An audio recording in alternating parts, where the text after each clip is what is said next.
Alrighty, we've got Chapter 3, Money or the Circulation of Commodities. So, by the way, Are we live? yeah, we are now. All right then.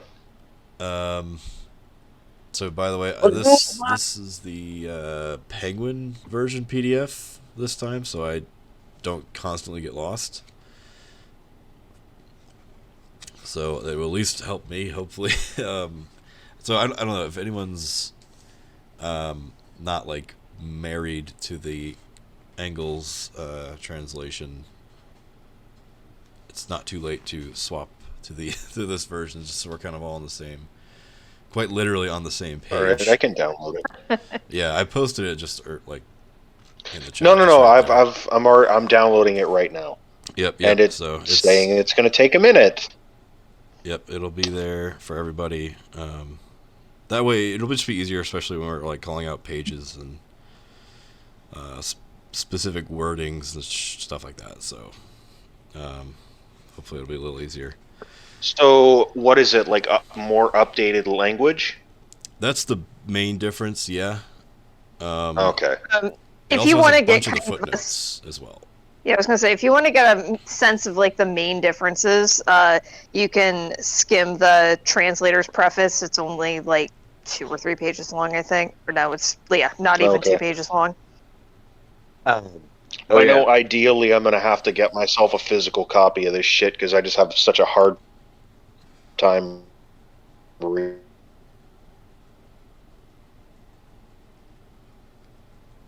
Let's see. Okay. Before we get started, apparently, you're all familiar with the whole like Marx quote about like vampire, like capitalism, like capital is a vampire. Like, Yeah. yeah. I've heard it a couple times before. I think. Yeah.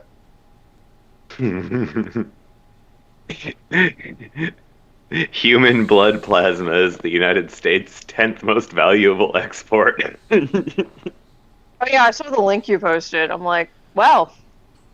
We have That's a murdered satire, and we sit upon its rotting corpse as a throne. Didn't someone else? I don't know if it was a meme or not, but I saw someone else. That's say not that, like, my one of quote. the I don't know older- where I got it from. No, not that one. There's a different meme where I think someone was posting like, oh, apparently the original German translation, like the original German text, instead of a vampire, it said some. Oh no, I'm thinking of the manifesto, where it said like Yeah, no, instead of that- a specter haunting Europe, it said something like a hobgoblin. horrible was hobgoblin. stalking Europe. I was like, that's hilarious. I Or actually honestly, it should have been carried forward into every other translation ever. Also A supports horrible my thesis. hobgoblin is haunting Europe. It strongly supports my thesis that Marx would have been an incredible Dungeons and Dragons DM. God tier world builder. He's just got Early hobgoblins Gygax. all over the place. Yes, I put could him and absolutely see Gygax that. in the same room, see what happened. Oh man, he mentions some far off place that you're never gonna go in the story, and he's got like 10 pages of backstory for it. Why? Because teleportation exists, otherwise known as airplanes. Yeah, imagine I mean, him writing like an why the entire. fuck not? He'd write an entire textbook on like alchemy in his world. To build a fantasy world, first you must write an entire language. We will start with Elvish. It's like, well, a level 1 transmutation is turning 20 yards of linen into 2 ounces of gold. Like, So what damn I'm it, hearing Marx. here is that Marx would have been like Self-referential. I think. I don't know how well Marx and Tolkien would have gotten along. I don't think much at all, but as far as like their sensibilities for writing a whole lot of backstory. Very similar. yeah, they're both Yeah. big readers for sure. Thorough to a fault, you may. This whole If I may. chapter I felt like was like some anime shit. Like it read like Full Metal Alchemist, where like when they're explaining the backstory in the beginning, like talking about transmuting gold into other items. Or the metamorphoses and stuff like that. Yeah, I don't know what the other translations were like. Was it pretty much the same. How im- How It is very impressed you- similar. how impressed do you think Marx would be that we can actually like physically turn lead into gold? Considering the amount of time, effort, and energy into it, it would be more of a, why are you spending so much time, effort, and money and value on this instead of uplifting your fellow man? Yeah, this is I not mean, socially fair, necessary. but also it's not like they're actively trying to make the gold. It's kind of a side product of something else they're doing. I'm not sure. What do you think? Yeah, it would definitely. Then be again, kind of I a don't game know of if I- context. You're just like, oh, that's Yeah, cool then again, science stuff, I guess. I don't know if you'd be able to go through like an hour and a half of like discussing what a particle accelerator is. You shoot something tiny at something else tiny really, really fast, and it changes into something else. I mean, yeah, basically they collide, they explode, and they create new shit from the explosion. If you blow Very up tiny something explosion. smallly enough, excitement happens. In any case, for as much as everybody's like, chapter 3 is where everyone gives up, I actually had a little bit of fun. Yeah, it wasn't. Yeah. It wasn't. I would say like the first section was kind of rough, but the last few were fine.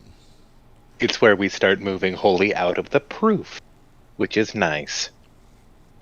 Like, there's a point at which I start scribbling a lot in the margins where I'm like, oh my god, I think I know where you're going. Yeah, I also hopefully got some sort of grasp on it. Although, like he says about the whole where price and value diverge, he's like, it doesn't make sense, and that's the point. Fuck, dang it. Precursor to fiat currency. Yes. Oh, I did have one. Actually, hold on. That is. Hold on, can I? And we did finally figure out where the thing about David Harvey and the fiat currency came from. He does talk about it in his 17 Contradictions, but I think what it is in so many of his lectures, he references talking about that, and he'll start to go on a rant and be like, just go read about it in my book, that I think it had all kind of coalesced in my brain as one single rant. Well, if you make the same rant enough, you, well, yeah, that. Okay, so. Okay, real quick, because it's the only thing on PowerPoint I actually have, because I just screen clipped it from a paper. Because I was looking into the fiat currency thing a little bit, and I think this is like the kind of short and sweet explanation, which, you know, take it for what it is, I suppose, just an interpretation. But this author gives, this is just the abstract, but she says, in Chapter 3, Marx provides the basis for money with no intrinsic value. Money has an expression of value, which is the commodity price list read backwards because of its placement in the universal equivalent form. Marx's explanation of money as a means of circulation and as hoards establishes that this expression, the exchange ratio between money and commodity values, is maintained whether money has intrinsic value or not. With this, the expression of money's value is sufficient for money to express the value of commodities, and so to function as the measure of value, whether money's own value is real or imaginary, as she says she gets from this guy.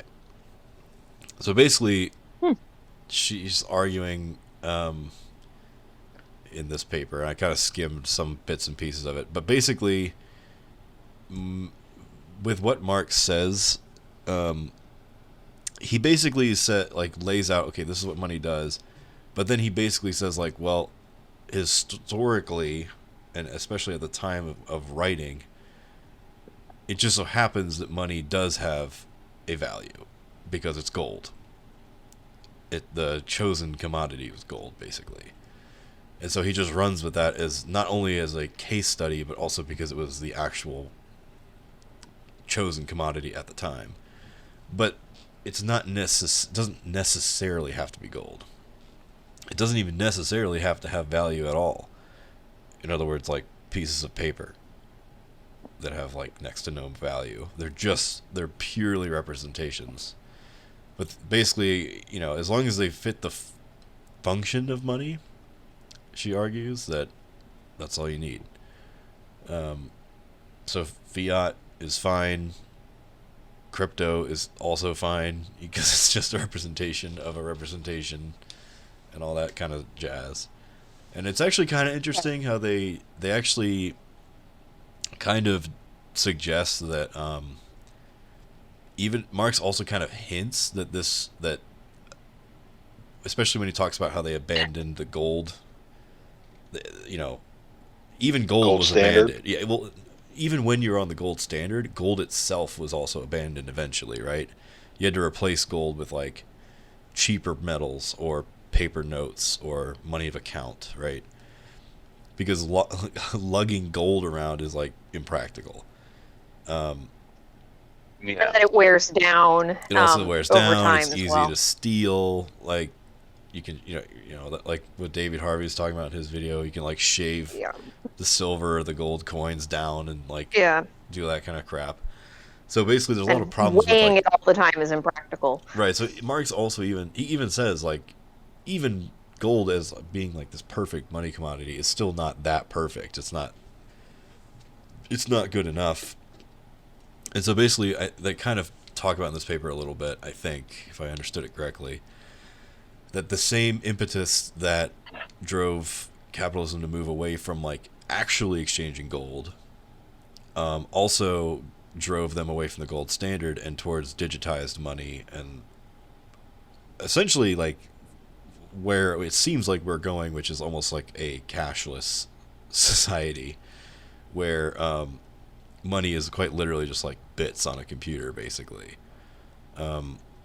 Which means it still has some material basis, and that is important for Marx, right? Because even if money has no value, it still has to have some material basis, even if that's just a single fucking what the fuck is it called? A bit, but what does anyone know? A transistor? That's what I'm thinking of. Even if it's a single transistor and like a hard drive or SSD or something. Basically, you have to have, because value is a social relation and therefore immaterial, money has to be the material expression of value. So it has to have some material basis. But their argument is basically that even though gold fits the bill in a lot of ways, it's too cumbersome. And so we need something to represent gold. And then, hey, let's just not use gold at all. Let's just use the representation. And then now, and the representation used to be mostly, it'd be cash or monies of account. And now we've gotten to the point where it feels like we're in the process of even phasing out cash because it's just too slow. Too slow, too hard to keep track of. Same deal where it can get deformed, destroyed, lost. If you have a lot of money, like tremendous amounts of money, it's impractical to have it all in actual cash. And so that doesn't work. So you store it as numbers anyways. In other words, you store it on like hard drives and cloud storage and all that jazz. Basically digitizing everything. So you're basically taking the symbolic economy's argument to its logical conclusion. Right. Yeah, they're basically saying that that, like, basically, yeah. Yeah, like the motivation, the impetus to make money as easy to transfer as possible. We'll actually get into it a little bit about, like, for example, like the velocity of money, right? Where it's the number of times it can be transferred in, a certain amount of time. I mean, think about it. Like, Venmoing someone is way fucking faster than a bank transfer. But it's also faster than writing a check. It's faster than it's even faster than getting your wallet out and counting bills. Like, basically, the quicker, and this is where later on we'll get into like why capital would prefer to have as many transactions as possible, and also just increasing the circulation of money. But basically, yeah, it's like there's the system itself basically encourages money to be as efficiently exchanged as possible, even if it's just like the money is purely a representation of value and has absolutely no value of its own. So The faster you that's can kind of pay, what the they're faster that somebody else can spend it. Yeah, and once you Venmo someone and it hits their account, they can basically Venmo someone else like 10 seconds later, and it'll just keep going. So yeah, I mean, that's the point, is that basically they're kind of saying this is like a long historical trend, and Marx was just kind of somewhere in the middle there. So of course he couldn't have seen how it would evolve into the future, but he did leave enough groundwork to basically allow for that to be a possibility. Even though I think he does say somewhere, like, that money has to have, what did he say exactly? I think did he say commodity form or something like that? Something like, I think he made some declarative statement where it's sort of like, okay, well, that's technically not totally true. So I think what most people have interpreted that as, maybe money does not necessarily have to be a commodity, but it does have to have a material basis, right? So that, in other words, even though we can reduce money all the way to like bits on a computer or whatever, we cannot reduce it to another social relation like value. We can't just say or like we can't be out there exchanging honor or, I don't know, something non-physical, basically. I think that might be the only, Basically, somebody has to keep track of it somewhere. Yeah, pretty much. Yeah, there has to be a way to count it and quantify. It has to be quantifiable. And something like honor, just, I know it's one of the examples Marx uses, but just say like, well, I can't go up to you and be like, I'm gonna give you 10 honor bucks for that car. Like, that's not gonna work, basically. So anyways, yeah. Interesting read, interesting interpretation of it, but it definitely kind of is a pretty satisfactory explanation of fiat currencies and all that fun stuff. Basically just saying, yeah, Marx might have been a little gung-ho about money having to be like a physical, actual commodity. But we'll get in that section. I'm gonna switch back now. If you wouldn't mind posting the link to that, I might like to give it a skim later. Yeah.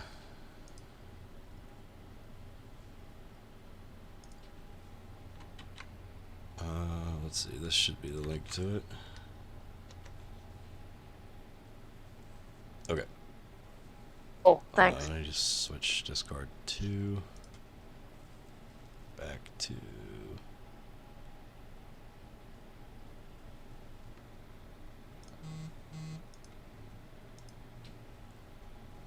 Where is it? There we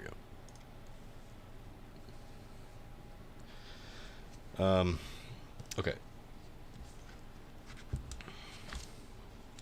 All right, let's start with the first couple paragraphs here, because like Ithar said last week, if you read the first little bit and the last little bit, and then fill in the gaps in between, it's not the worst strategy in the world. Okay. I'll just start reading, and let me get the highlighter thingamajig ready as well.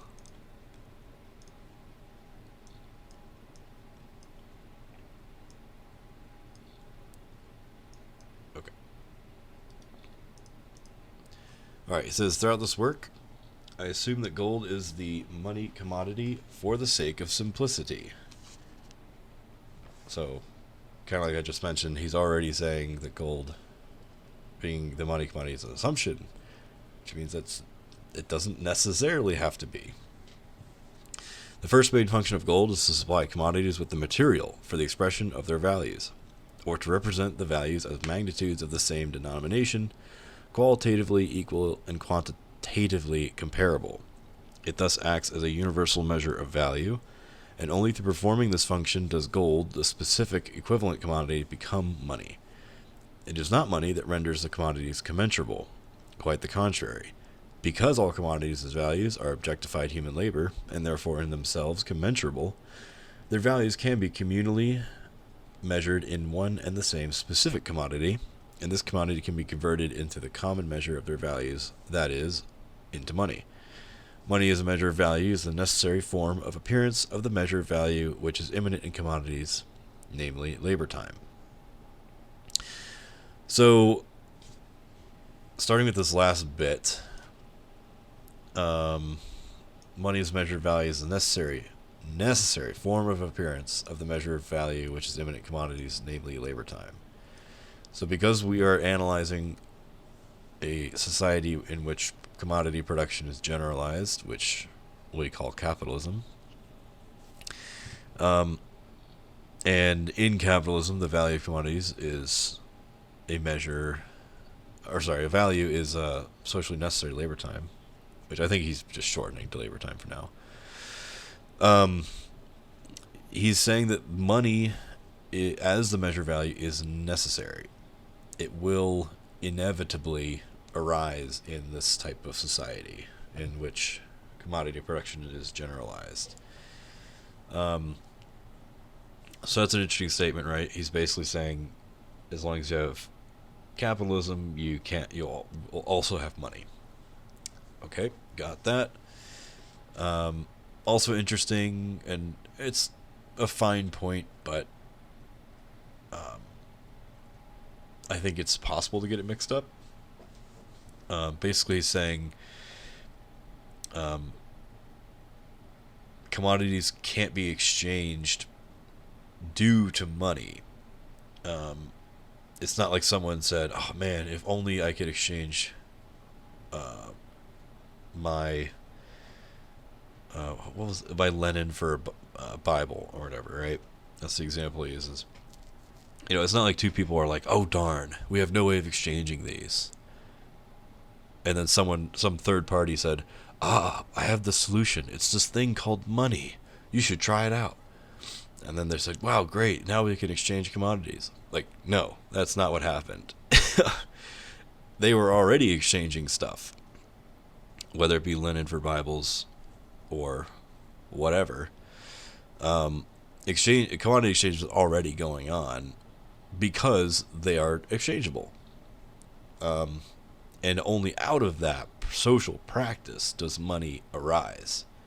As again, as David Harvey put it in the book, 17 Contradictions, the money form and the value, as socially necessary labor time, and the money form arise as a dialectically and co-evolutionarily.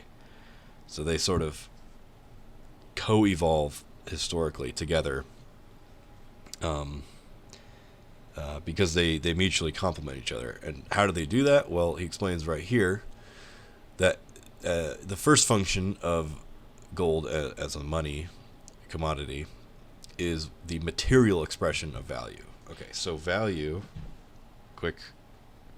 quickest of the reviews, is a social relation. It is not directly measurable. It's not really even tangible.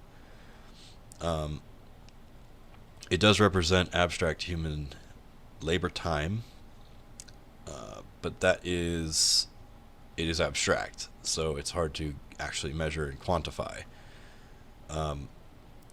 So it's immaterial but objective. Means we know that the human labor happened, and we know it took a definite amount of time. We're just not exactly sure how much. And we've already gone through the song and dance of why that was so hard. It is basically impossible to measure, right? Because it's not just it's not like clock in, clock out. Oh, I did 8 hours of work, right? It's also all the infrastructure that you use to get to work, all the electricity, every tool and gadget, and even clothing, blah, blah, blah. Like anything, literally anything you interact with was also a product of human labor at some point.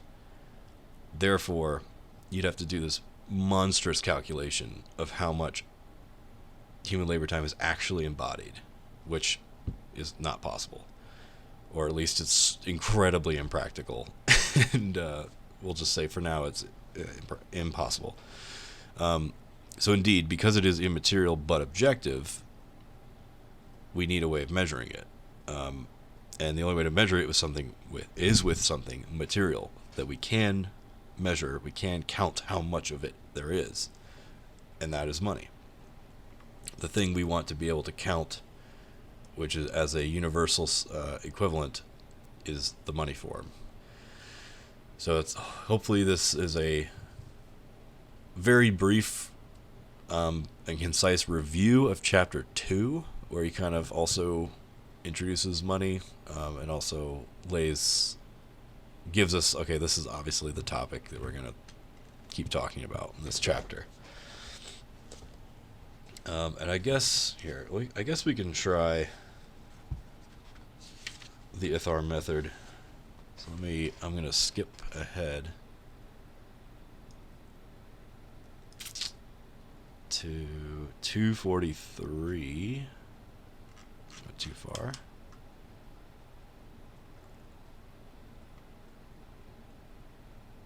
Nope, right there. Okay. I believe roughly this paragraph, roughly the beginning of the conclusion. So let's just say that he concludes by saying the stream of gold and silver has a twofold motion. On the one hand, it spreads out from its sources all over the world and is absorbed to various extents into different national spheres of circulation, where it enters into the various channels of internal circulation. There it replaces abraded gold and silver coins, supplies the materials for articles of luxury, and petrifies into hoards. This first movement is transmitted through the medium of the direct exchange of the labor of individual countries, which has been realized in commodities for the labor realized in the precious metals by the gold and silver producing countries. On the other hand, gold and silver continually flows backwards and forwards between the different national spheres of circulation, and this movement follows the unceasing fluctuations of the rate of exchange. Countries with developed bourgeois production limit the hoards concentrated in the strong rooms of the bank to the minimum required for the performance of their specific functions. Whenever these hoards are strikingly above the average level, this is, with some exceptions, an indication of stagnation in the circulation of commodities, or an interruption in the flow of their metamorphoses. I'm not sure it worked for that chapter very much. Probably because he's on a different section entirely. Called Yeah, it World helps Money. it helps if you kind of go per section within a chapter, read the beginning, read the end, Okay, let's rather do than that trying to do instead. it for the whole chapter. I agree. Experiment failed. But it's okay. 'Cause that's actually kind of what I had been doing, was kind of going by section, Okay, or even subsection as they divide down. So that'd be section 198. 1 ends on 1, yeah. Yeah, okay. Now, let's see.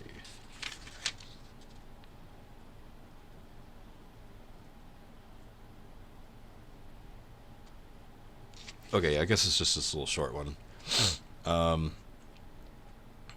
Alright. The price form, therefore... okay, we'll get to price in a second. The price form, therefore, implies the exchangeability of commodities for money and the necessity of exchanges. On the other hand, gold serves as an ideal measure of value only because it has already established itself as the money commodity in the process of exchange. Hard cash lurks within the ideal measure of value. Okay. It's a nice little summary, I suppose.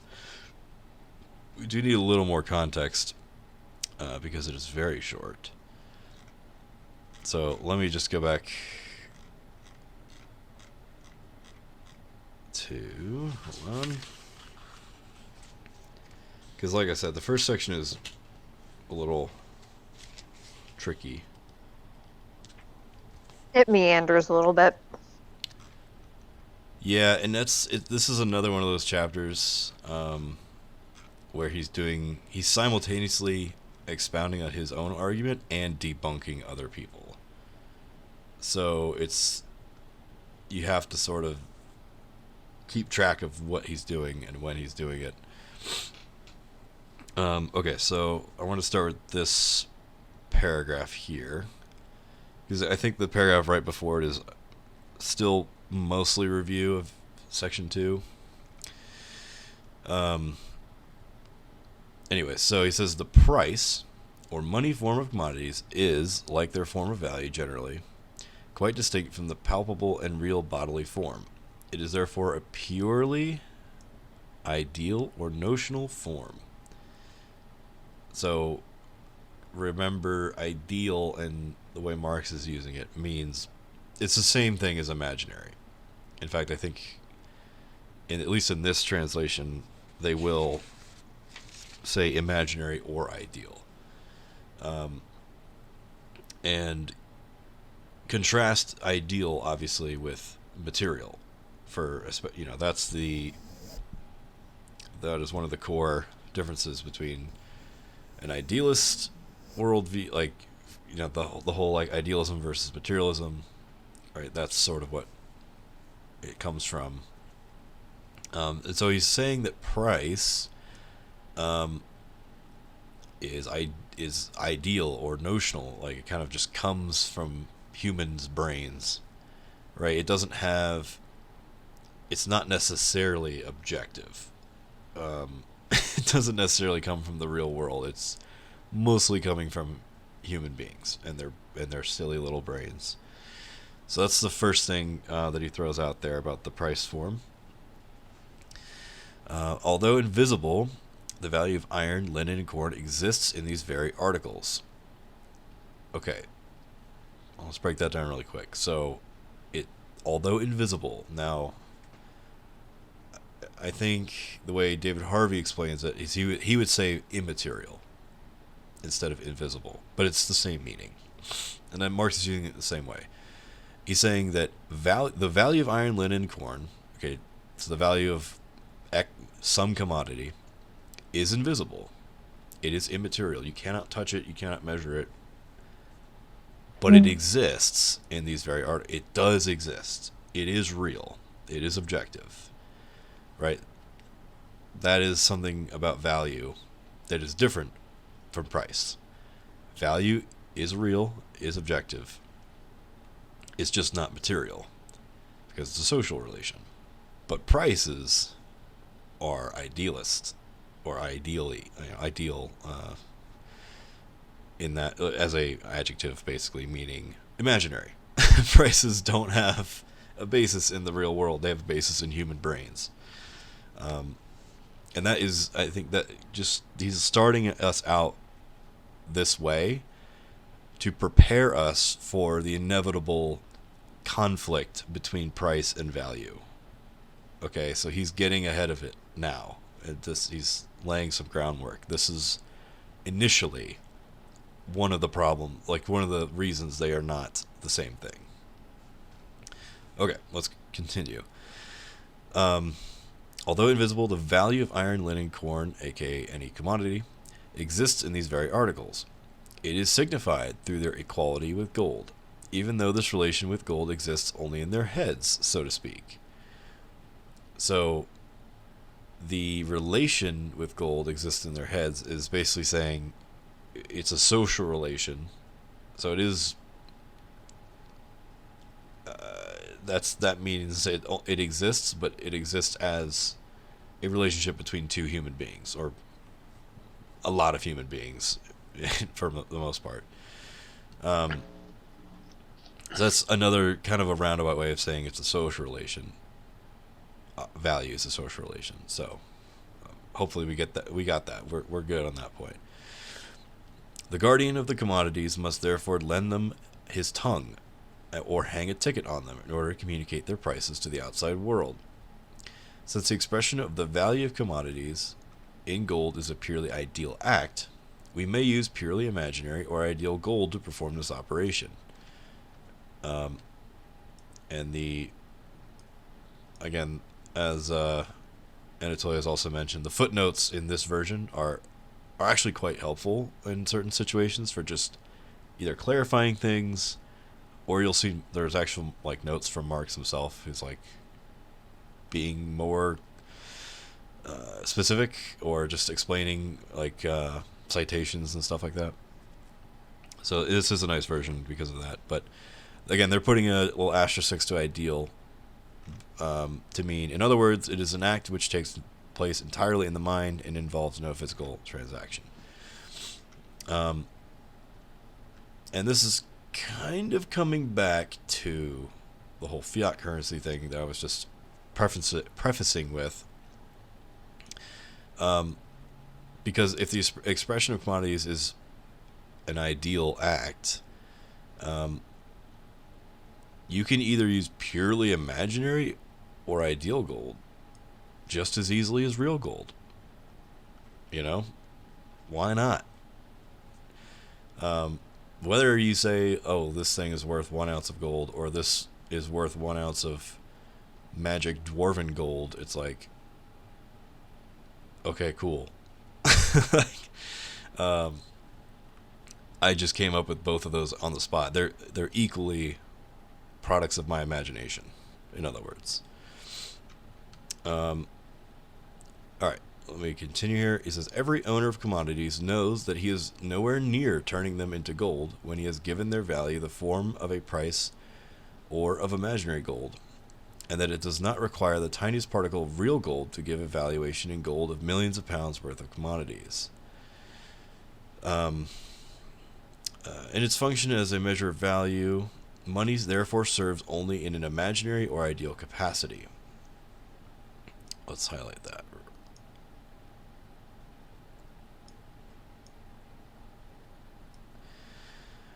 And he does follow that up by saying, this circumstance has given rise to the wildest theories. So this is an interesting observation that he's making here, right? So yes, money can be it's the whole reason we have money. The whole reason it co-evolves with value is to measure value, right? We need some way of quantifying value in something else other than the commodity, right? So I can't remember, you can't just say there's no unit of value, basically.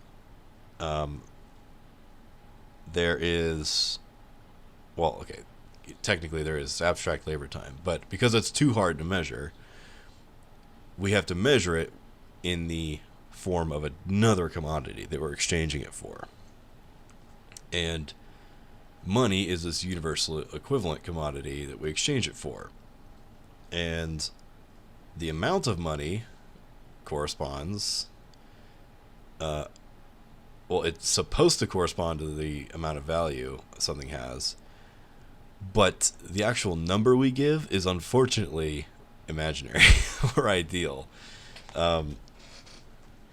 And I think that can be tricky to grasp, which is kind of why he starts with it here. So, and this is why you'll see lots of bickering between mostly non-Marxists and Marxists about, like, oh, you know, look at these two commodities, their value and price are not correlated, and yet they, or maybe you might say, oh, like, I don't know, this thing is, this let's say this car is worth like $10,000, and it was clearly very labor intensive, has lots of different materials, is very, you know, technologically advanced, blah blah blah. And then you could look at like some rare collectible Beanie Baby is also $10,000 and be like, ha, see, Marx was wrong. The Beanie Baby clearly doesn't Yeah. require as much labor as a car. It gets into that whole freaking subjective use value thing where it is And quasi-emotionally Marx, based. I didn't even realize. Maybe I just totally. Well, I was okay, it's just- not shocking to say I blanked out on this chapter the first time I read it, but he actually entirely gives like an entire paragraph about the marginal utility theory and how it affects prices, and he's basically saying, yeah, I know, of course it affects Yeah. prices. I'm not an idiot. It's just that Every- prices and value are very different. Every time somebody said that Marx could not have predicted this, he literally predicted it in like one of the first 4 chapters of Capital. Either predicted it or already debunked it before it was even a theory. Which Well, is just like equally as impressive. You have- Like what this made me. Sorry, go ahead. Oh, I was just going to say, in order to debunk something, you already have to predict it. So yeah. I can summarize the whole subjective end of it in 2 words. Art trade. Yeah. I mean, this whole section actually made me think of if you've ever seen those viral videos that are like, I traded a paperclip for a car, and where like they go through, and usually like this whole thing is the whole basis of it is what can they get somebody to give them for a paperclip. So like they'll just like wander around and talk to, I don't know, strangers, friends, whatever, like, hey, what do you give me for this paperclip? And everybody's like, this is silly, like whatever, you know. And so somebody will eventually be like, here, take this book that I don't want for this paperclip, and they're like, cool. So then they're gonna try to trade somebody for the book, and they just basically keep making these trades that start out kind of small and ridiculous, where they're getting things that are of, you know, arguably greater value than what they had to begin with, up until they get something that we would consider being something of great value, like a car. And that kind of exercise really does show like the subjectivity of both value and the way that price is essentially just this imaginary thing. Yeah, and he'll also explain, it might be in this section just a little bit later on, where he explains that, like, due to the imaginary nature of money, you can also put a price on literally anything, even if it's not a commodity. Right. Which you could sell. Canned I was like- air I'm like, and hey, everybody, NFTs. there's your answer to the NFT question. I was just gonna say, yeah, air. We finally got to chapter 3, and we can answer why NFTs are the way they are. Marx is just like, yeah, you can put a price on anything, and idiots will buy it. Go figure. Marx literally predicted NFTs. Well, Selling yeah. lordships. Or lordships, yeah. Okay. I can't... All right, yeah. That's hopefully we're roughly settled on that. Although I'm sure we'll come back to it many, many times. Let me continue here. So he says, but although the money that performs the functions of a measure of value is only imaginary, the price depends entirely on the actual substance that is money. The value, i.e. the quantity of human labor, which is contained in a ton of iron, is expressed by an imaginary quantity of the money commodity, which contains the same amount of labor as the iron. Therefore, according to whether it is gold, silver, or copper which is serving as the measure of value, the value of the ton of iron will be expressed by very different prices, or will be represented by very different quantities of those metals. So I think this part was a little tough for me to parse, because he basically, it sure sounds like he's contradicting himself, as like it's not imaginary because it's the same amount of labor that went into the gold and the iron. Their proportions are different, obviously. There's more iron to get than there is gold to get, or at least we can assume because gold's worth much more than iron, it took much more effort to get than iron. But that makes it sound like, or I guess to go, I don't know, the way I resolve this is I kind of, again, go back to that like flowchart thing I made.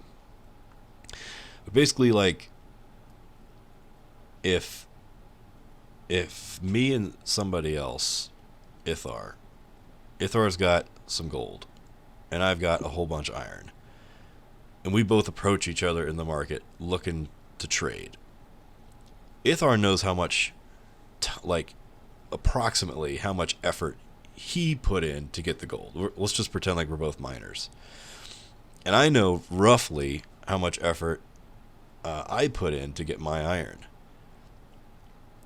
But I don't know how much time you spent, and you don't know how much time I spent. So the actual ratio in terms of like pounds of iron versus pounds of gold, you and I can come to some kind of agreement. All right, and he does suggest, oh, maybe it's 15-1. But we could just as easily have come to like 16-1 or 10-1 or any ratio, as long as you and I agreed to it. And that's the point of it being imaginary.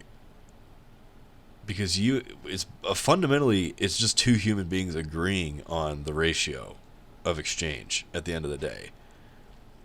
Now, both of us have half the information. And that's also kind of crucial, right? Both of us have half the info and are trying to get the best deal. So we're not going to give the other guy, any info. And so we're basically just negotiating until we arrive at a ratio in which we're both happy. But ultimately, that ratio is not based on the objective value. It's our perception of the value, basically.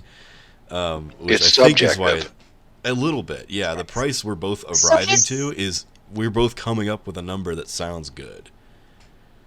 So the reason why you feel like this is contradictory in this section is because he's essentially setting you up to explain why it's contradictory. Because he basically goes on to talk about how if you are setting up two different metals, both as some kind of internally based ratio standard, like gold and silver, that eventually one of those is going to take off as being far more labor intensive than the other to produce. And it's just basically the whole ratio gets thrown off, and after a while, in order just to keep things stable and sane, you're essentially making up the ratio anyway, regardless of what you think you know about the labor. And so I think that's why that whole section feels weird, is because he then goes on to be like, so if that felt weird, this is the reason. Yeah.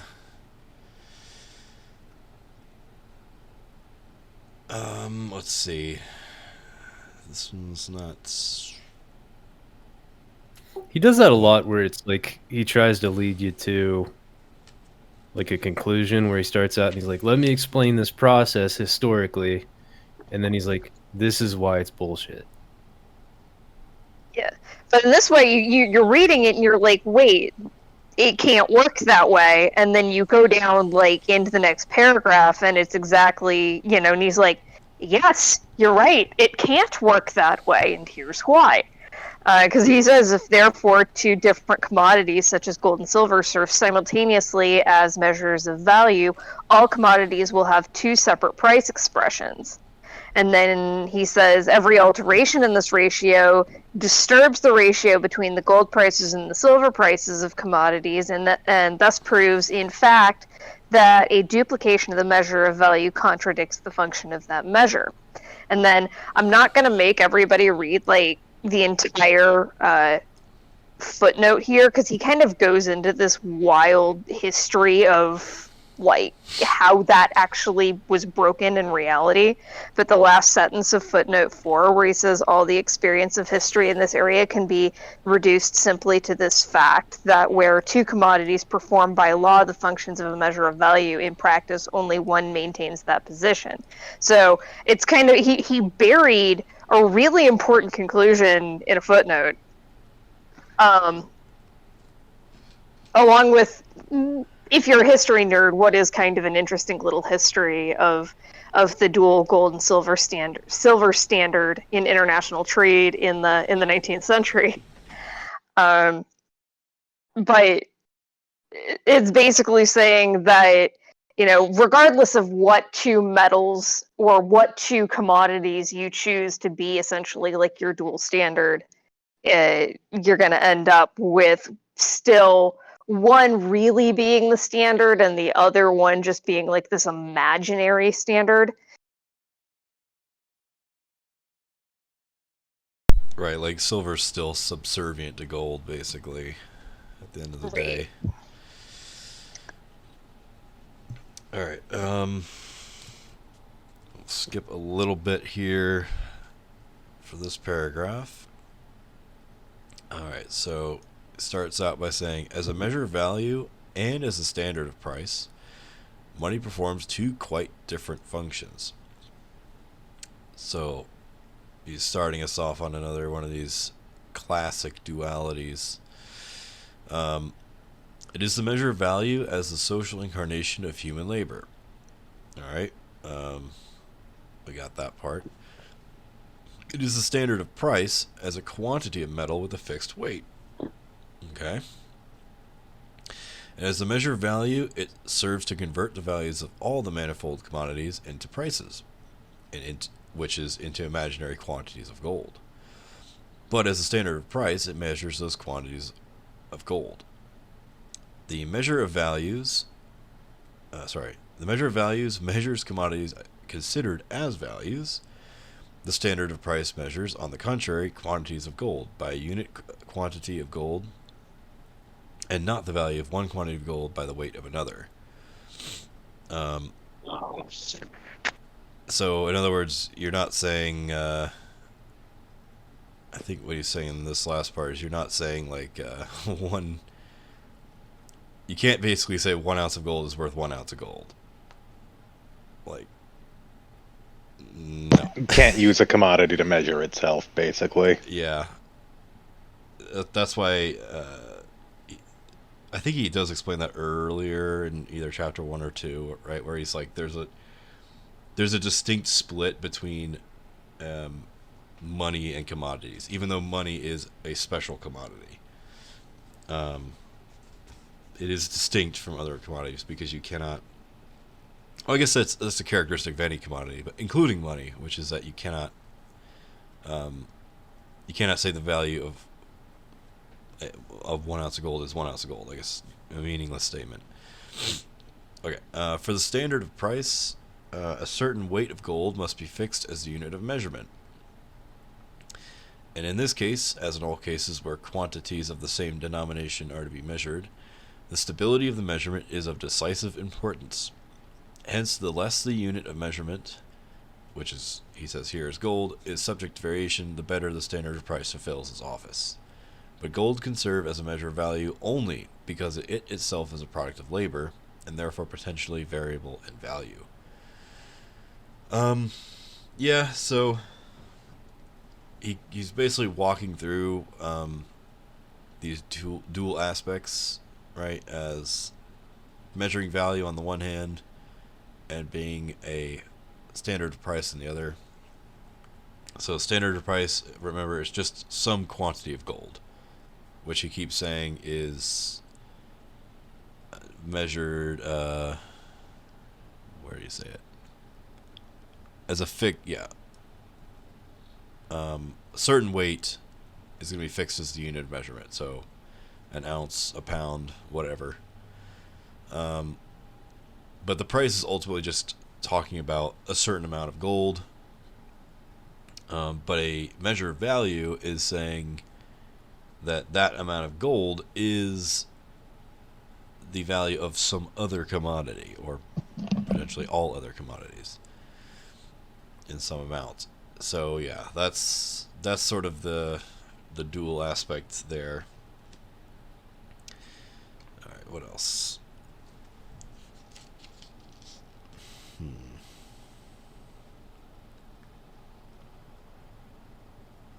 Okay, yeah, the next paragraph he's quickly just talking about how even if the value of gold changes, right? So like he says, what if the value of gold fell by 1,000%? 12 ounces would still be the same ratio as 1 ounce of gold. So he's just going over that really quickly. It's just a quick point. What else?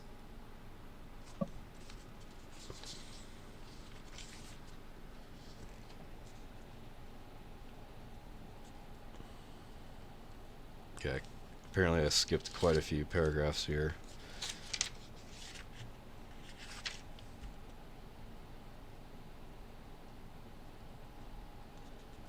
Yeah, some of the next few paragraphs are kind of like historical examples, I believe. Right, where he's talking about like, yeah, it's historical processes that separates the money names from weight names. So it's interesting, and this is where like the pound comes from, right? It's like a pound of silver, etc. So it's just kind of tracing that, but the next paragraph I actually want to start is this page. Yeah, okay. We'll start here, actually. So he says, the name of a thing is entirely external to its nature. I know nothing of a man if I merely know his name is Jacob. In the same way, every trace of the money relation disappears in the money names pound, thaler, franc, ducat, etc. The confusion caused by attributing a hidden meaning to these Kabbalistic signs is made even greater by the fact that these money names express both the values of commodities and, simultaneously, allocate parts of a certain weight of metal, namely the weight of the metal which serves as the standard of money.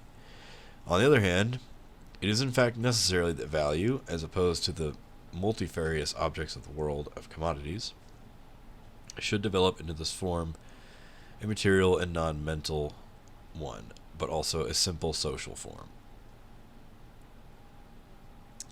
Yeah, so that last sentence, where he says that it's necessary that value should develop into this form, which is a material and non-mental one, but also simple. So, kind of, in some ways, I feel like that is almost a summary paragraph in some ways, or a conclusion. Especially with a lot of the historical stuff that came before it, where he's basically arguing this is basically socially necessary, that this stuff happened, and that we arrived at standards of certain amounts of metal money, like metallic money. It was basically socially necessary to arrive at this type of stuff because it was easy, right? It has to have a simple social form. It can't be too complicated. Because he says, as opposed to the multifarious objects of the world of commodities, right? We can't just be bartering all kinds of stuff,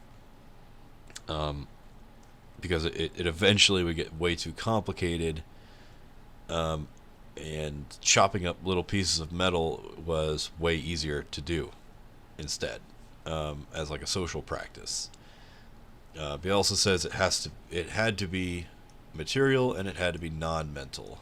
So think of non-mental as basically saying like not ideal. It cannot be an idealist construction. It had to have a physical, material basis, something we could look at, touch, feel, measure, all that fun stuff. But it had to be simple enough that like pretty much anybody can interact with it and like not be woefully confused.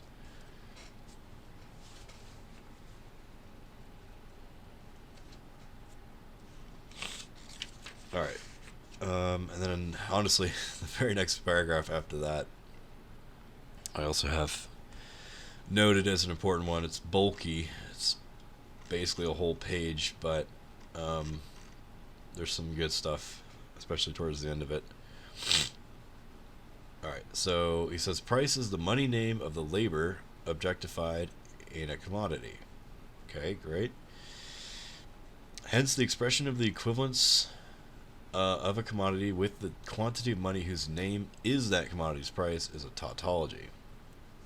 Remember, tautology just means, it's like saying identity in mathematics, like 1 equals 1. Just as the expression of the relative value of a commodity is an expression of the equivalence of two commodities. But although price, being an exponent of the magnitude of a commodity's value, is the exponent of its exchange ratio with money, it does not follow that the exponent of this exchange ratio is necessarily the exponent of the magnitude of the commodity's value. Alright.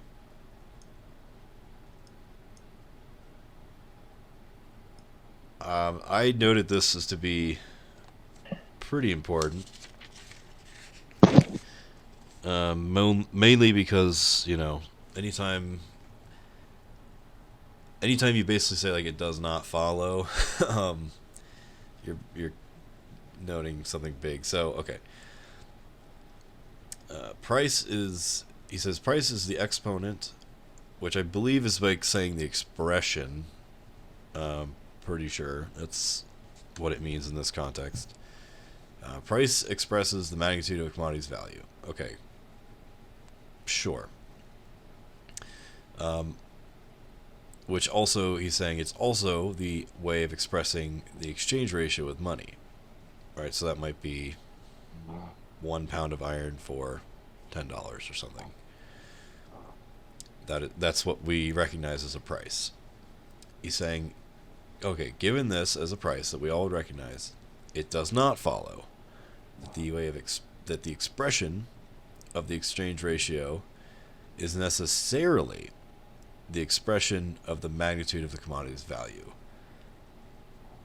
So this sentence, as far as I can tell, is pretty much where he definitively says price and value are not the same, or at least they're not necessarily the same.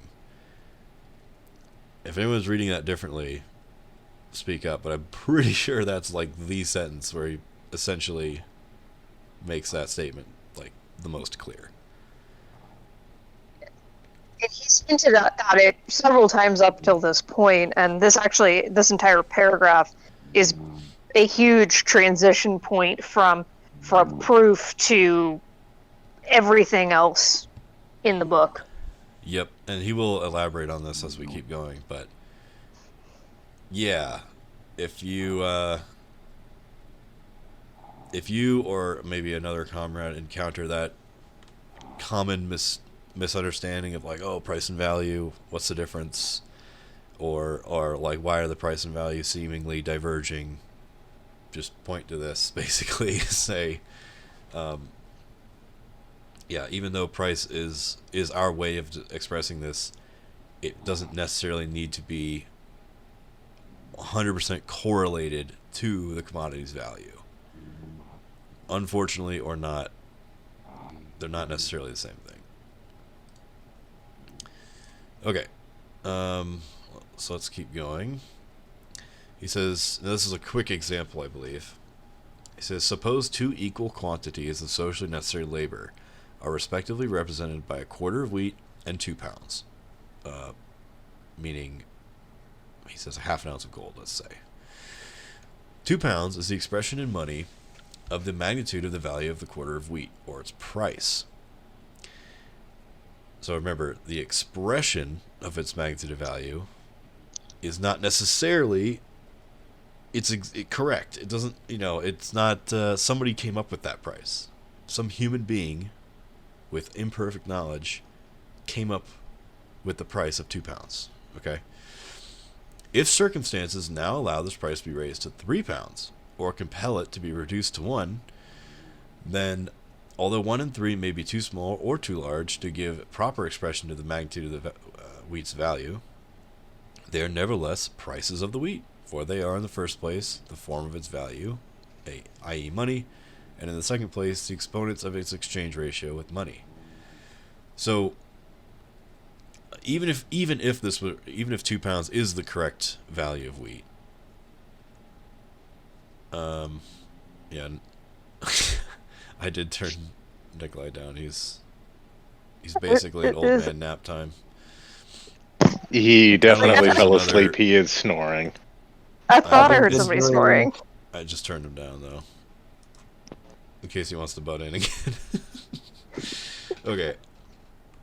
In other words, I won't be on the recording very much, but everyone else can mute him if they wish. Okay.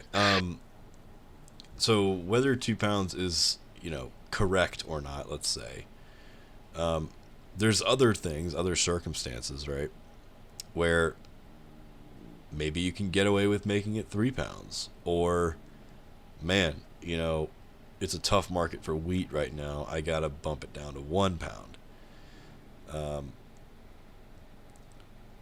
Basically, yeah, I mean, 2 pounds was originally thought of as the price, and that can fluctuate due to external conditions. Now he says, if the conditions of production or the productivity of labor remain constant, the same amount of social labor time must be expended on the reproduction of a quarter of wheat, both before and after the change in price. Okay, so again, even if today, if I go to the market right now with the wheat I just harvested, and I sell all my wheat for 2 pounds, and I'm like super stoked because that's its value. To me, that's like good value. Then the next day, a different farmer comes with his wheat, and let's just say that because I fucked with the supply of wheat, the next dude who comes in the next day, his wheat's only worth $1. But he spent the same. But we're also going to assume, right, where he says, assuming everything's the same. In other words, like, farmer 1 spent the same amount of time and energy and resources collecting that wheat as I did, but he gets a less price because I flooded the market with wheat, apparently. So that's a good. It's basically, here's an example of price and value diverging, because the value of the wheat never changed between day 1 and day 2. Me and this other guy, we on average spent the same amount of labor time getting this wheat, and yet because I got to market quicker, I got a better price than he did. Okay. This So I feel situation. like Oh, go ahead. It kind of is showing how almost how like supply and demand can mess with price, even if nothing about the actual labor and thus nothing about the value of the product has changed. Kind of, in the same way as if you're the only guy selling bottled water on a hot day, you can sell that bottle of water for $5. Right. Even if, there's only maybe 50 cents of value, 50 cents of labor that was maybe put into that single bottle of water. Right. And I'm sure most people would sort of have that gut reaction of, like, we all kind of have, not for every commodity, but I think most people would have like a gut feeling for like the approximate average value of a bottle of water. It's like $1, maybe $2. So if if it's a hot day and everyone in the park is like dying of thirst, and this dude's selling ice cold water out of his cooler for like $8 a bottle, everyone kind of knows that's more than its actual value. Like, we all kind of know it's like way too high of a price. But shit, if water's not in low supply, cold water at least is in low supply in this park, And that's just external, that's just conditions in this particular market. And yeah, and those conditions can be totally independent of how the water was actually obtained in the first place. Okay, let's keep going. This situation is not dependent either on the will of the wheat producer or on that of the owners of the other commodities. So again, that's like saying, because I brought my wheat to market a day early and the other guy brought it a day late. Mr. Who doesn't have fucking, who has to go line by line on this shit. Where's your notes, dude? Well, I'm skipping like multiple pages at a time. So yeah, we're going line by line for certain paragraphs because they're more important than others. Oh, please don't tell me you heard this. That I've heard Yeah, what? definitely did. Oh, man. Okay, sorry. Yeah, first time joining in, I didn't even realize I was marked. I'm quite a speed reader. Sorry. No, we're not reading the whole like, thing. No. Yeah, it's like 15 minutes before my bedtime. I super apologize for that. It's alright. Okay. Anyways, I think these situations that affect price, they're not the will of any one person. It's mostly luck. So that's how I'm interpreting that, at least. What else?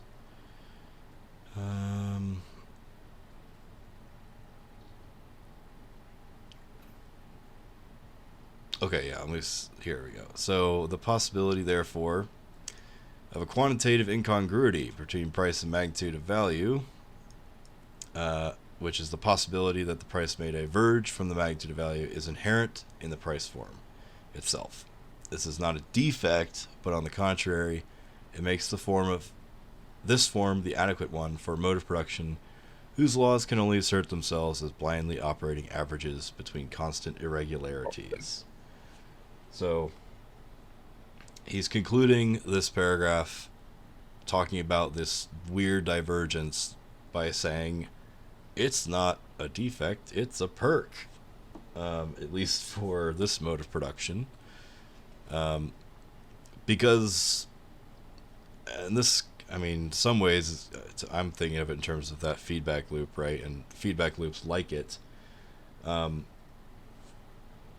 There's nobody at the helm of this thing. It is blindly operating. It is going off of averages, and there's all kinds of irregularities and weird shit happening that nobody's really conscious of.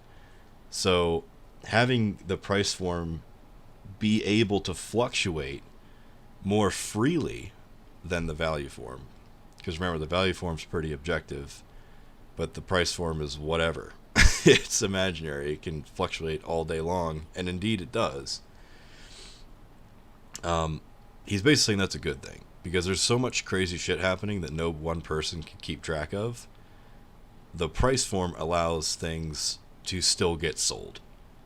It allows the circulation of commodities to keep humming along, as it were. Okay. Is there any other questions about that section before we keep going here? We're good. Value forms are value forms. Yep.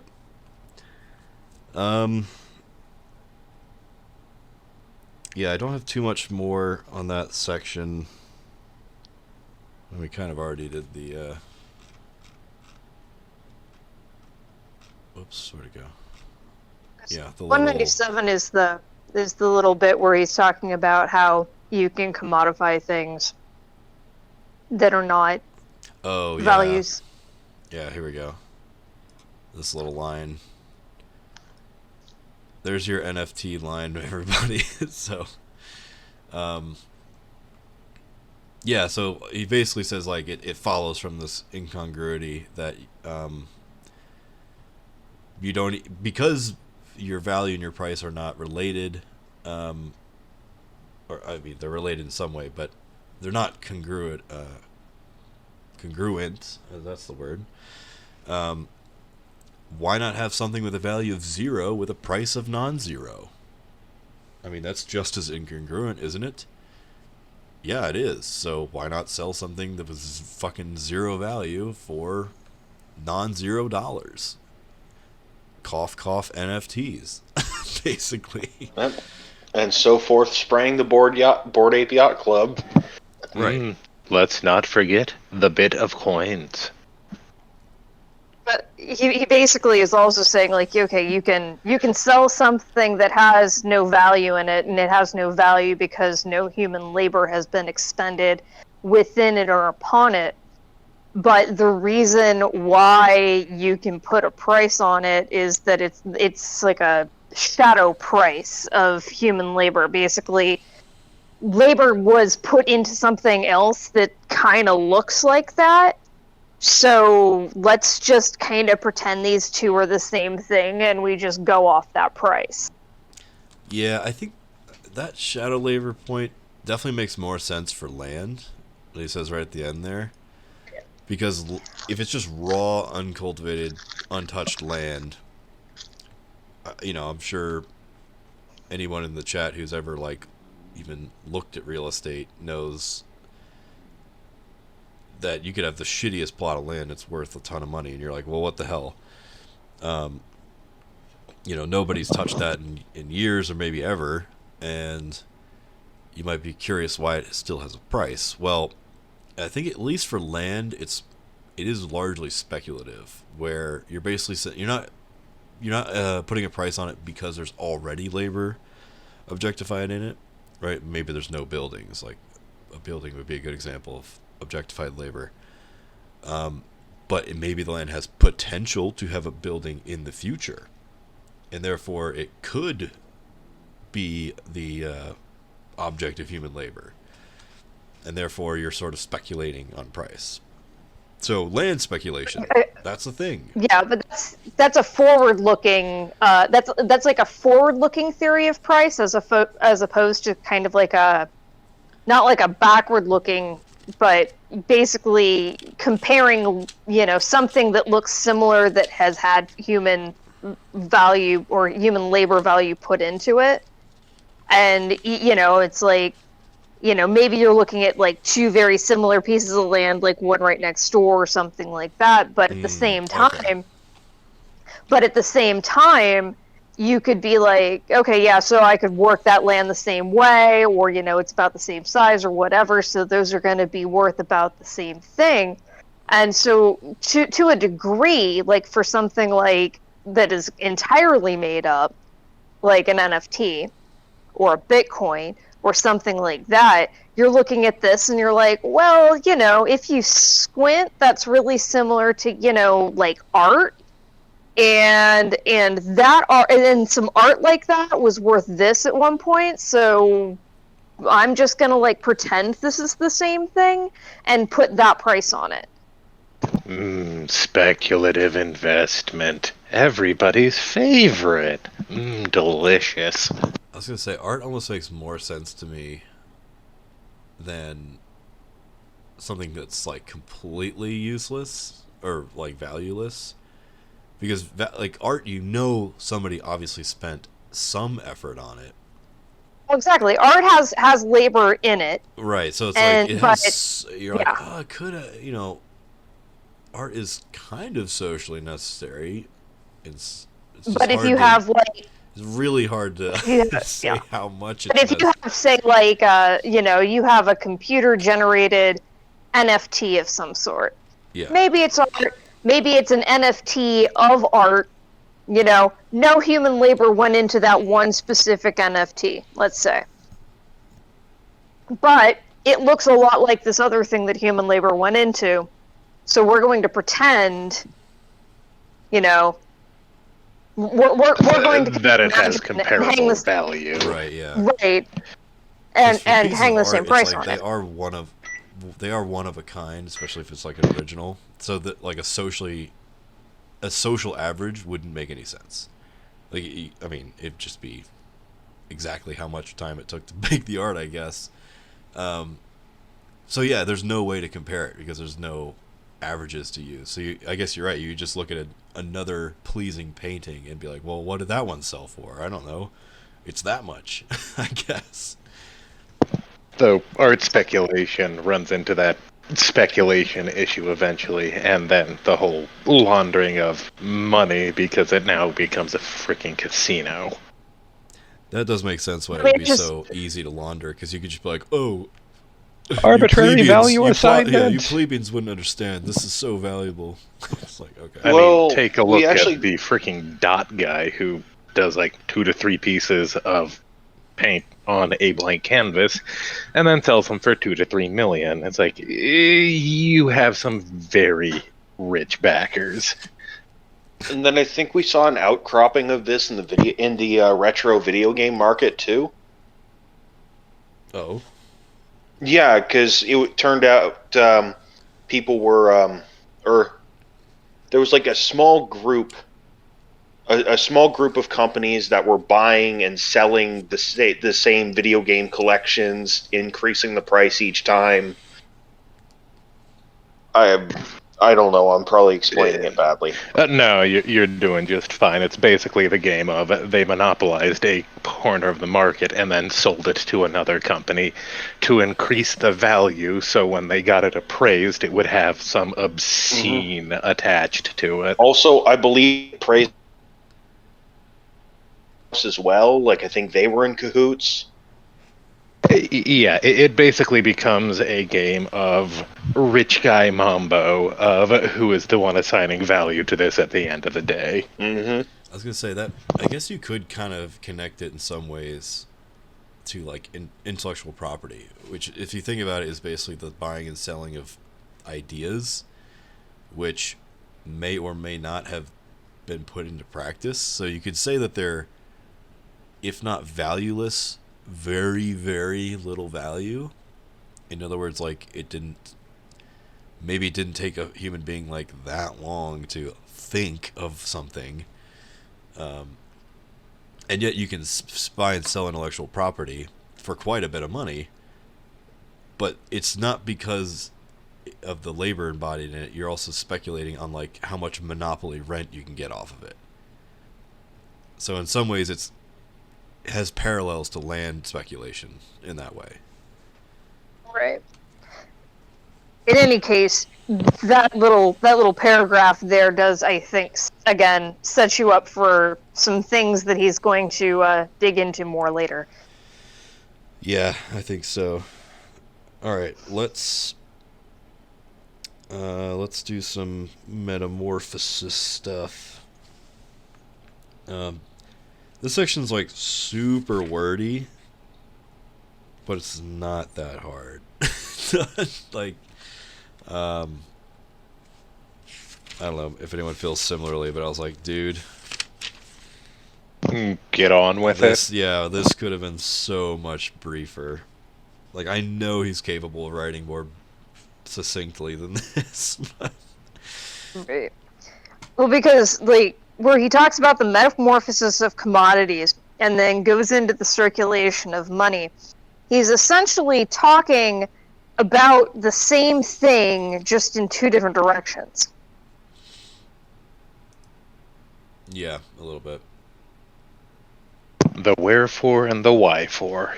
Okay. Yay! Also, I'll just run through these slides really quick that May just made. So, continuing in our theme of Minecraft analogies, so he's made a nice little diagram here of the standard of price, which is saying, you know, how much money something is worth, is not necessarily the same thing as how much value it is, even though it is technically representing it. And then he's going into the quantitative versus qualitative difference. So the quantitative difference between price and value is kind of what we talked about earlier with the wheat analogy, so pretty similar. And then the qualitative difference is kind of what we were talking about, how they don't even need to be values really to have a price. He used the example of normal wheat versus special wheat that's been touched by Hakeem. So I guess maybe it fetches more price because people feel a certain way about it.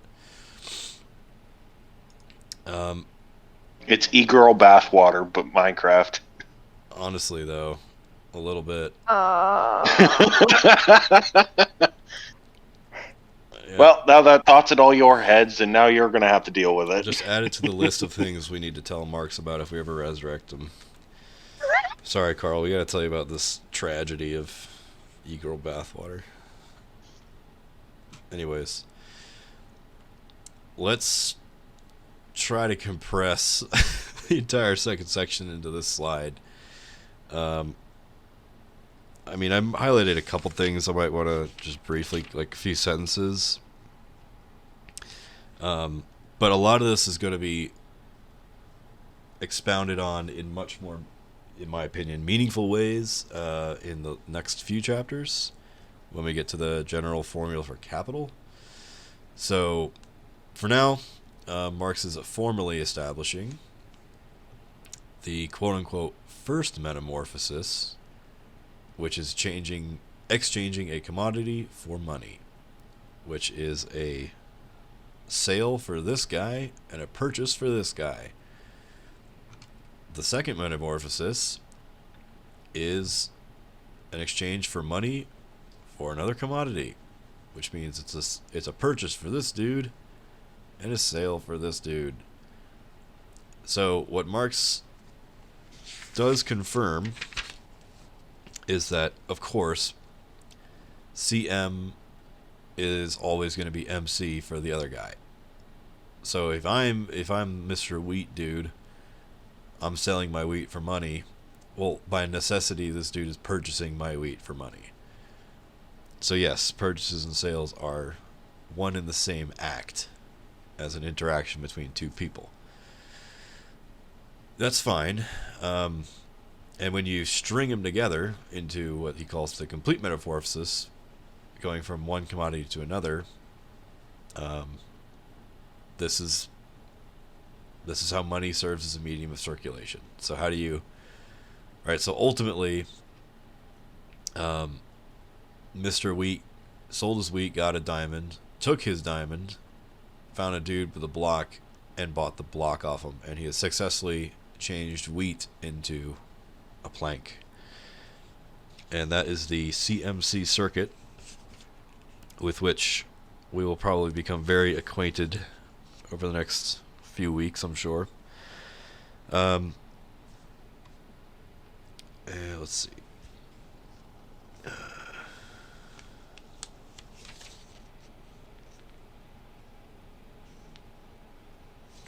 Yeah, let's just... There we go, that's the formula. The secret formula. So, yeah, he'll colloquially, or at least in this text, he'll often call the CM a sale, even though we also know that it is a purchase for the other party. And then...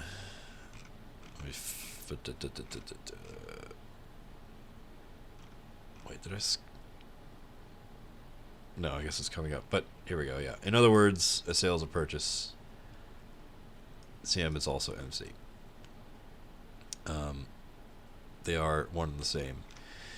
And where does he get to? Okay, yeah, this is where he talks about the second one, which he will, again, just for Marx speak, he will usually refer to MC as purchase, even though, again, we know that it is a sale. We know this, but for now, like for convenience's sake, he's basically defining what these metamorphoses are. MC will call purchasing from now on. And so yes, they're opposite and complementary movements. He likes using that language because it's very dialectical. Let's see. I'm trying to see if there's... I mean, there's... I'm not sure if there's anything else in this section that's actually worth going over. And he kind of just talks yes, about sorry. It is this a exchange thing being kind of a necessary motion. He refers to it as a social metabolism. true. And I do he like the kind of social metabolism analogy a lot. yeah, and he does, and that's actually kind of important because he does lean on that as far as looking at it both from the circulation of commodities standpoint, and then as he goes through and talks about the circulation of money. They do sort of go hand in hand as kind of not exactly opposites of each other or exact inverses of each other, but two parts of the same system. Though he also does point out that once a commodity has arrived at the situation in which it can serve as a use value, it falls out of the sphere of exchange into that consumption. So that basically commodities circulate within this social metabolism for a much shorter period of time than money does. He's kind of setting that up. Yeah, And kind of the social... and it's kind of another explanation of why money exists, because he talks about things like temporality of exchange and kind of how money essentially acts as a mediator in what otherwise would be a commodity exchange, so that if you're the guy, if you're the guy with the linen, and the only other, and you want to exchange your linen for the Bible, the guy with the Bible might not need linen. Exactly. So you're going to have to go through an exhaustive number of commodity exchanges until you get something that the Bible guy wants, which ultimately in this case ends up being brandy. But it becomes a much simpler process, and that's kind of what he's setting up when talking about the social metabolism, that money kind of acts as this lubricant to make these exchanges more efficient, to make it so that linen guy gets his Bible and Bible guy gets his brandy without everybody having to run around trying to find out what the other guy wants. Yeah, I think the social metabolism analogy is really cool. Because, again, if you kind of imagine human society as, or at least capitalist society, but that's basically all of human society, imagine it as one giant organism, and all of us are kind of like the component cells, if you will. Just like in our bodies, there are lots of different types of cells, and they do lots of different useful things to keep the whole thing chugging along. And it's not the best analogy in the world, but yeah, money is almost like the blood flowing in this system, at least in a capitalist situation, because there's the assumption that all the producers are private. But they are producing things for everybody else. And like you said, yeah, nobody has perfect knowledge of what everyone else needs. You might have educated guess. There are certain useful things that you could make. So yeah, it's much easier, and the whole system flows much more nicely if there's something you can exchange your useful articles with in order to exchange them for your basic necessities and so forth. So yeah, that's actually the very beginning of this section, and then I'll skip back to basically the last paragraph. This is oh wow, I went way too far, holy crap. Wait, how did I go so far? I'm past it. Okay, 208. Yep, Okay. So the last thing he mentions here is an important distinction, I guess you could say. So even though he's already set up that the MC and the CM are basically the same act, just viewed from different perspectives, right? So every purchase is a sale. He does actually clarify here that nothing could be more foolish than the dogma that because every sale is a purchase and every purchase is a sale, the circulation of commodities necessarily implies an equilibrium between sales and purchases. Now he starts out by saying, you know, the number of sales and purchases are the same, and that would be tautological. So he's like, no, that's not what I mean. But he says its real intention is to show that every seller brings his own buyer to market with him. But that is not necessarily true. Because I could just go to the market, make a purchase, and leave. I don't need to turn around and sell stuff again. In fact, I'll probably sell a different commodity, like my labor. Or indeed, if I do sell my labor and I get money in exchange, nothing's compelling me to spend that money on other commodities. I will end up doing that for the most part in order to like keep living, but some of that money I could set aside in savings, right?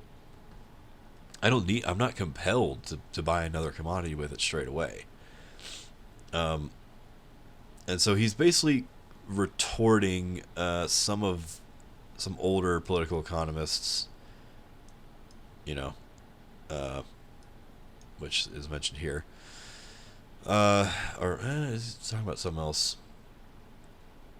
Actually, he's talking about something else, so maybe... Well, anyways, I think it's footnote 24 where they're talking about, I guess it's James Mill, who maybe suggested this first. I don't know, something like that. But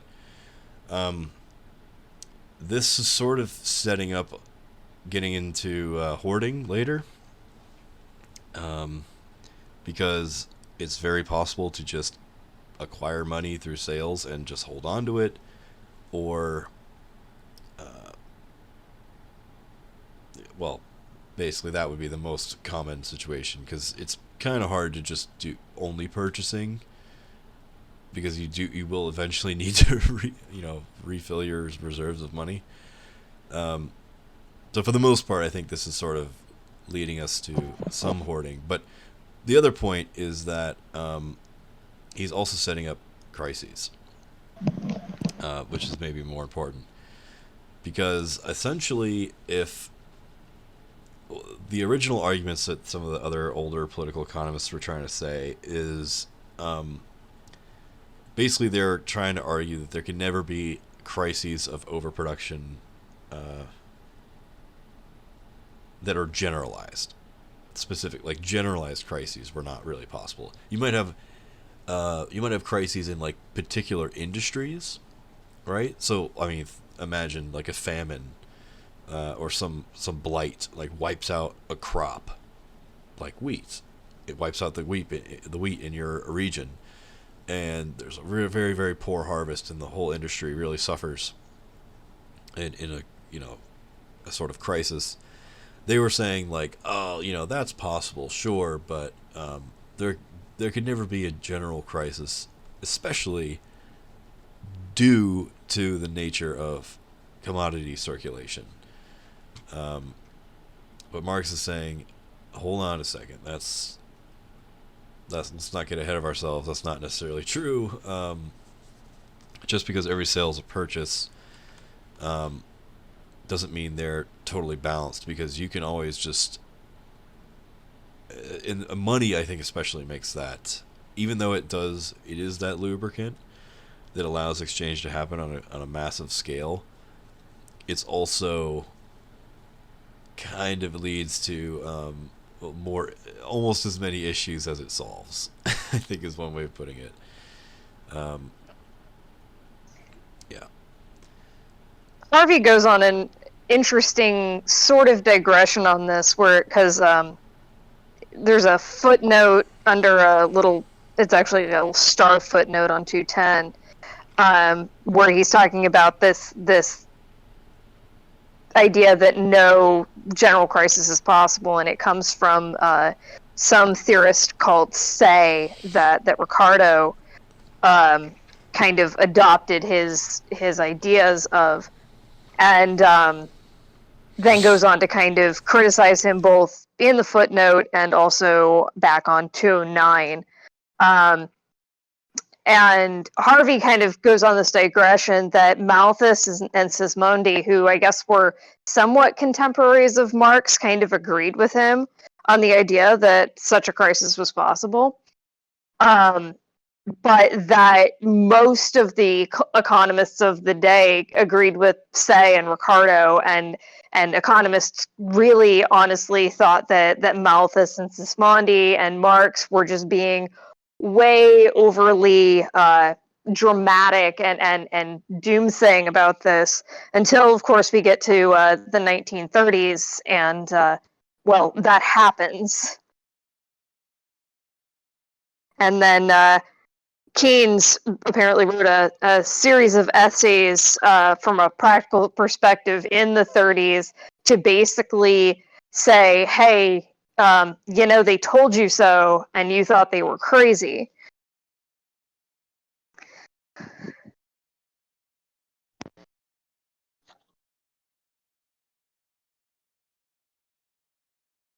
But of course, I feel like did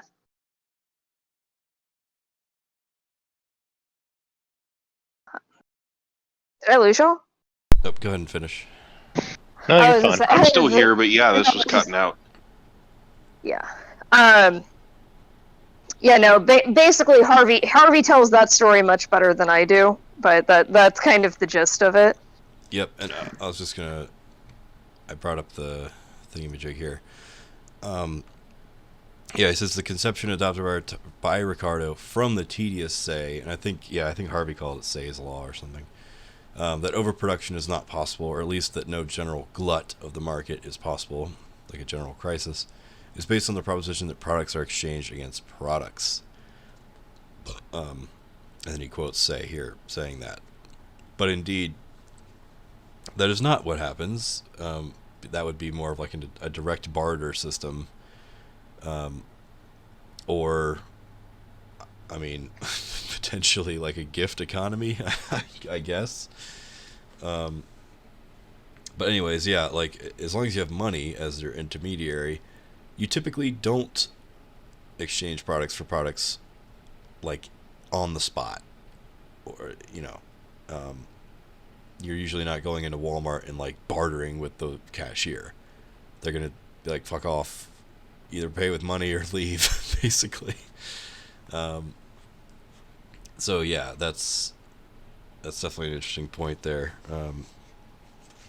And he does have to set that up early, because of course later on we will probably get into much more into crises, how they're caused and what causes them. Okay, yeah, so circulation of money section. This is another one where I think Harvey mentions that he's getting almost this entire section from Ricardo, I think. So a lot of this is not brand new.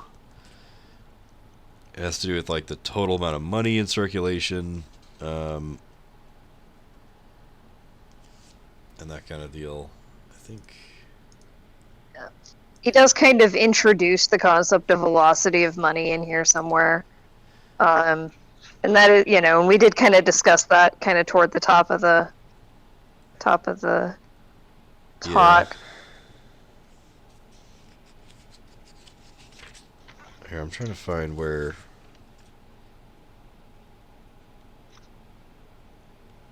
It's on, if you're looking for velocity of money, it's I on think- 215.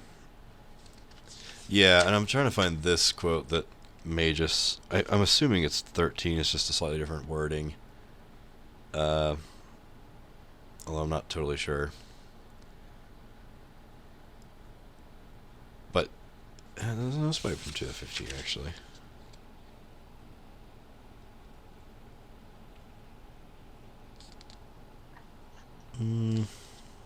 Yeah, probably not. I'm assuming he's using the other version. That's okay.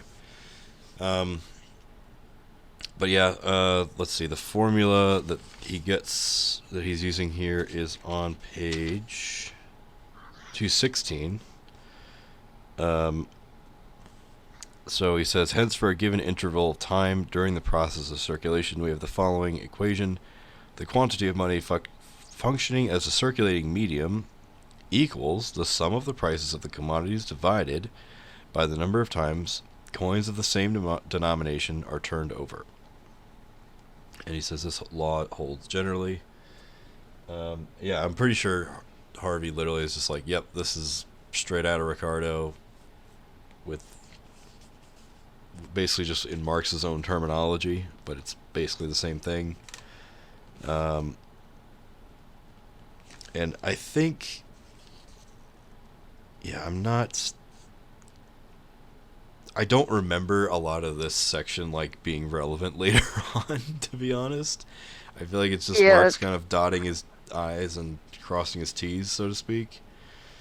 I mean, basically, all you really need to know is that equation and essentially what it means. Like things like the higher the velocity of money, the less mass of money there needs to be in the system, because the two are inversely correlated.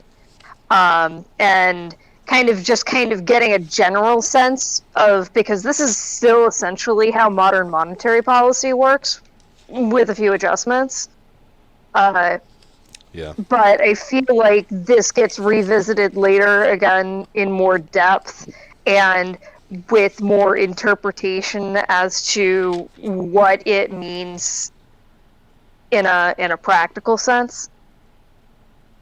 Yeah, and I do here. Let's see. This is on page. We go to 220 here.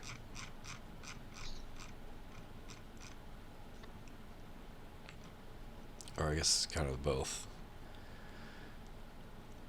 Okay. So he restates it here. So maybe hopefully this will make more sense. We'll see. The law that the quantity of the circulating medium is determined by the sum of the prices of commodities in circulation and the average velocity of the circulation of money may also be stated as follows. Given the sum of the values of commodities and the average rapidity of their metamorphoses, the quantity of money or of the material of money in circulation depends on its own value. The illusion that it is, on the contrary, prices which are determined by the quantity of circulating medium, and that the latter for its part depends on the amount of monetary material which happens to be present in a country, had its roots in the absurd hypothesis adopted by the original representatives of this view that commodities enter the process of circulation without a price, and money enters without a value, and that once they have entered circulation, an adequate part of the medley of commodities is exchanged for an adequate part of the heap of precious metals.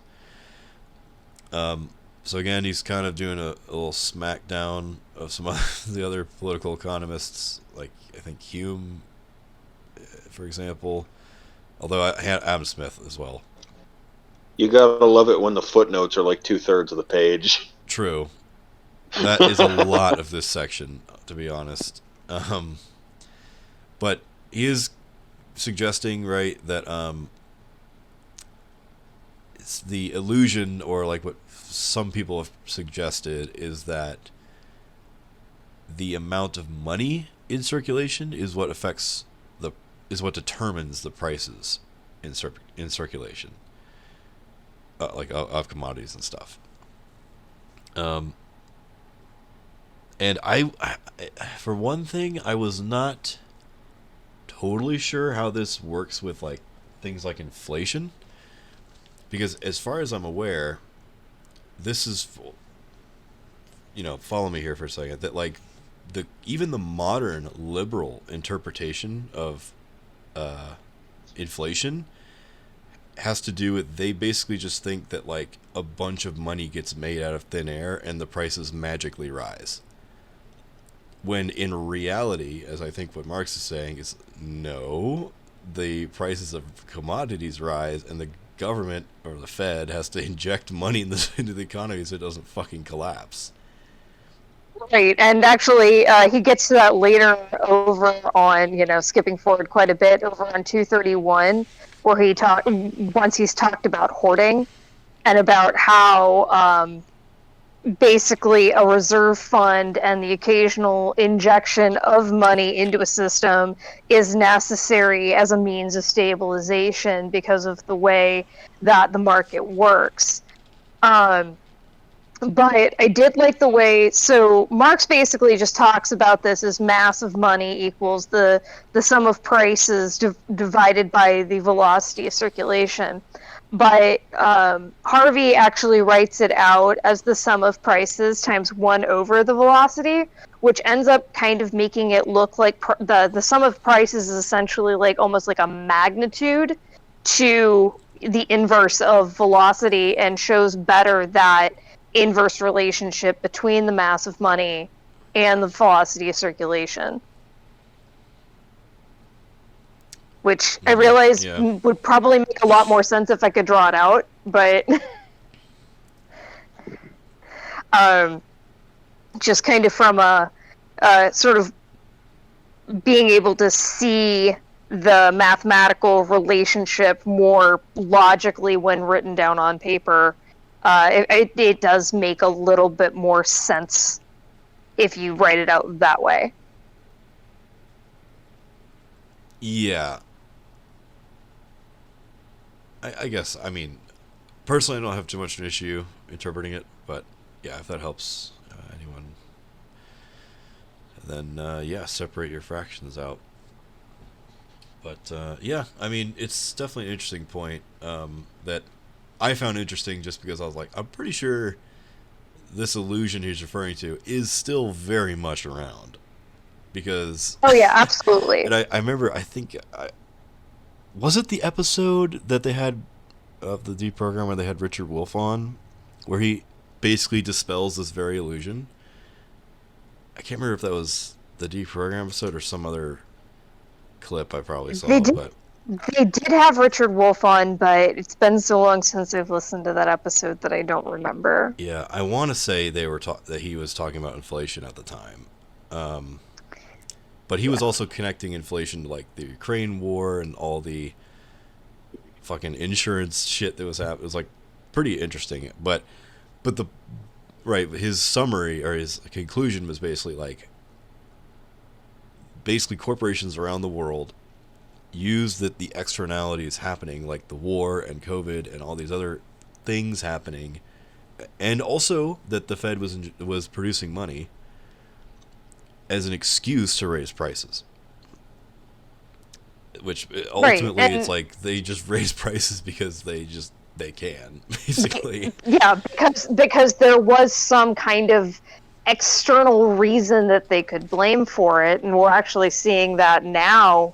Perhaps with the price of eggs, at least in the United States, the FTC is going to investigate the largest egg producers for artificially inflating the price and blaming it on a bird flu outbreak, which is actually ultimately a smaller outbreak and resulted in a smaller culling of birds than did a similar outbreak in, I believe it was 2015. That did not result in a price hike. But because they were able to be like, hey, we got bird flu, and we've got, like, supply chain things that we can blame, and all of these other things that we can point to as to why we had to jack up the price of eggs, whereas in reality, apparently egg production was up by some small percentage, and they made record profits. Yeah. There's nothing but excuses for the most part. Oh yeah, absolutely. But it again goes into prices are. I think prices are made up. Yeah, and do pretty not much. always reflect the actual value. Yeah. And I guess let's see, so he's saying the reason there's an illusion is that, let's see, commodities entered in the process of regulation without a price. So maybe the assumption of like direct commodity exchange, so like barter potentially, maybe that's part of the issue. And then he says money enters without a value, which, haha. So about that, Marx, yeah, money currently has like no real value, but you know, it still works.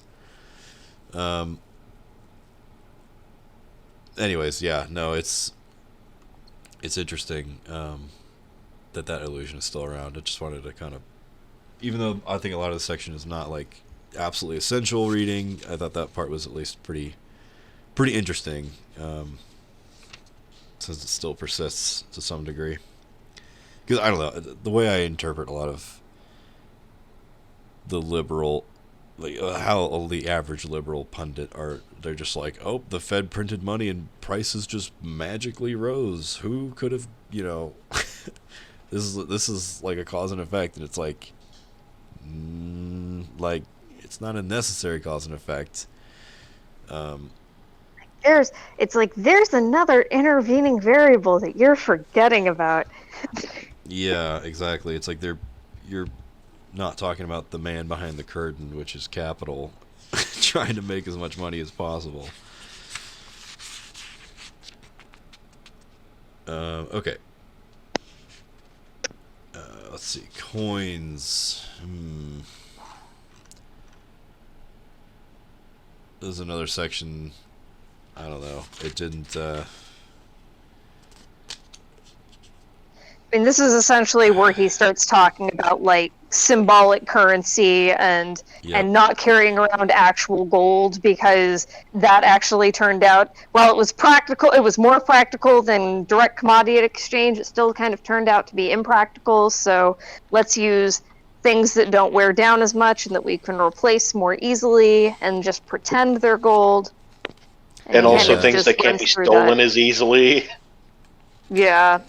Yeah, my notes are definitely very sparse in this section as well, just because I guess I didn't find much of it crucial. It's more just like the last section. It's more of Marx like dotting his I's, crossing his T's, making sure his whole theory of money is like well laid out. But I did make a note on 226 where it almost seems like he's kind of trying. It feels like the beginning of a historical argument about fiat currency, where he says, hence in the process, which continually makes money pass from hand to hand, it only needs to lead a symbolic existence. Its functional existence, so to speak, absorbs its material existence, since its transiently objectified reflection of the prices of commodities. It serves only as a symbol of itself and can therefore be replaced by another symbol. One thing is necessary, however, the symbol of money must have its own objective social validity. And so, I'm like, is that him essentially saying that you don't necessarily have to have something of concrete value? Like a gold-backed thing, you could go to a fiat currency, which is essentially backed by sort of this concept of a collection of commodities. Yeah, and I think the way the other, like, also going off of David Harvey's interpretation in the video, where I think how he talks about the bundle of commodities. In other words, like, it is a fiction, but he says, like, pretending like, for example, the United States is a national economy, which it's not, because obviously U.S. companies deal with everybody around the world pretty much all the time. But he's like, let's pretend like we use statistics, or he says we do use statistics to pretend like the U.S. has a national economy, it has a GDP, which we can somehow isolate from the rest of the world, which we can't, but let's just pretend like we can. And if I'm understanding what he said correctly, he's basically saying that the way we come up with like how much a dollar's worth versus how much like yen is, a Chinese yen, or wait, I don't remember which one's which, but some other currency, a euro, I don't know. I think yen is Japanese. I was like, as soon as I said yen, And I'm yuan like, is Chinese. Yuan, that's what. Okay. Yeah, what I that's forgot. correct. Okay. Okay. But pick any other one, right? It's like, because there's exchange rates with dollars, euro, yuan, blah blah blah, and it's like, how the fuck do people even come up with that shit? Well, I think what David Harvey was saying is basically the equation roughly is kind of like the quantity one, where it basically says it's the bundle of all the total value produced by the economy, basically divided by like the number of dollars or number of units of money or something like In that. economics, the bundle of commodities or basket of commodities is actually like a sample of like all of the things that are kind of considered like the things that most people are going to interact with most commonly in the market. And this is me digging way back into my economics classes. But that bundle of commodities is not all commodities, but it is some statistically significant selection of them. Something like an average value of the economy. Like, yeah.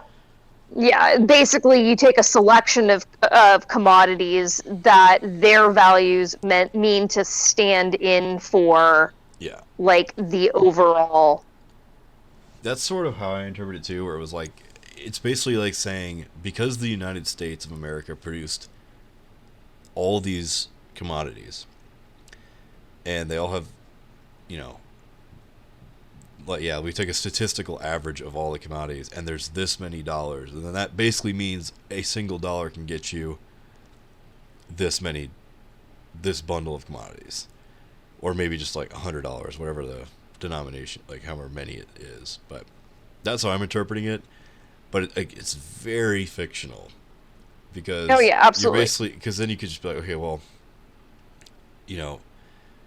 do the same equation with like yuans, and I don't know, somehow, I guess I would assume you would basically look at this, like a very similar bundle of commodities for, let's say, China's production.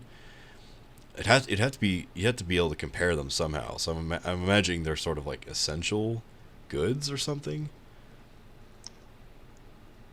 Because I don't know how else you'd compare like two national economies if they produce very different things. So you'd have to pick a cross section that are like globally produced. I don't know if that makes sense. And I think that's kind of the whole idea of the concept, is that it's things that like most people buy, like the price of bread, or the price of they actually did try to do, I think, oil for a while, but that for other reasons does not work. Yeah, petrodollars is like, OPEC basically shut that shit down. They're like, no, we don't want to be the universal exchange. Yep. But again, I feel like the key thing is that regardless of what both the symbol is and what backs it, is that it has to have objective social validity. So whether that's gold or some imaginary bundle of commodities, as long as we all agree socially that that's a valid way to do it, then it's money.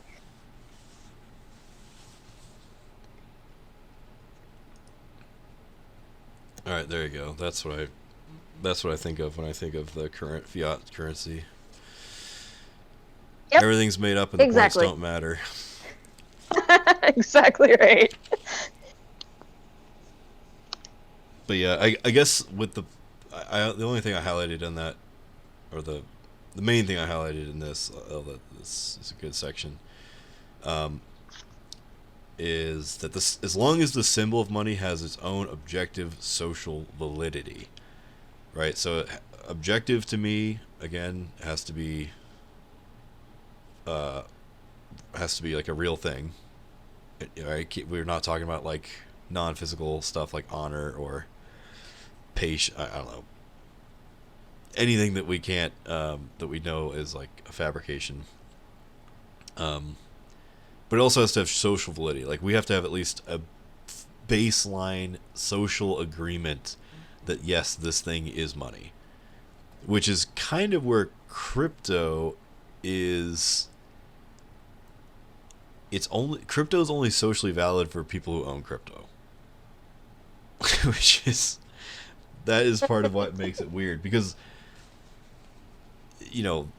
plenty of businesses will just be like, no, we're not going to take crypto as a form of payment. And so, at least in that instance, it's not socially valid. Sorry.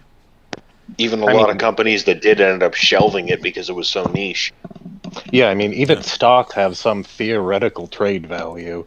They're supposed to be tied back to a commodity somewhere, though that is not always the case.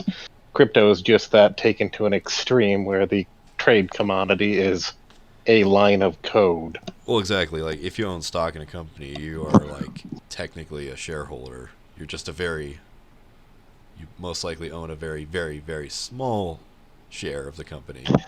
You are but a minnow in a percent. And at the end of the day, you are but a minnow in a big lake. It is, yeah. And at the end of the day, you're assuming it's a real company.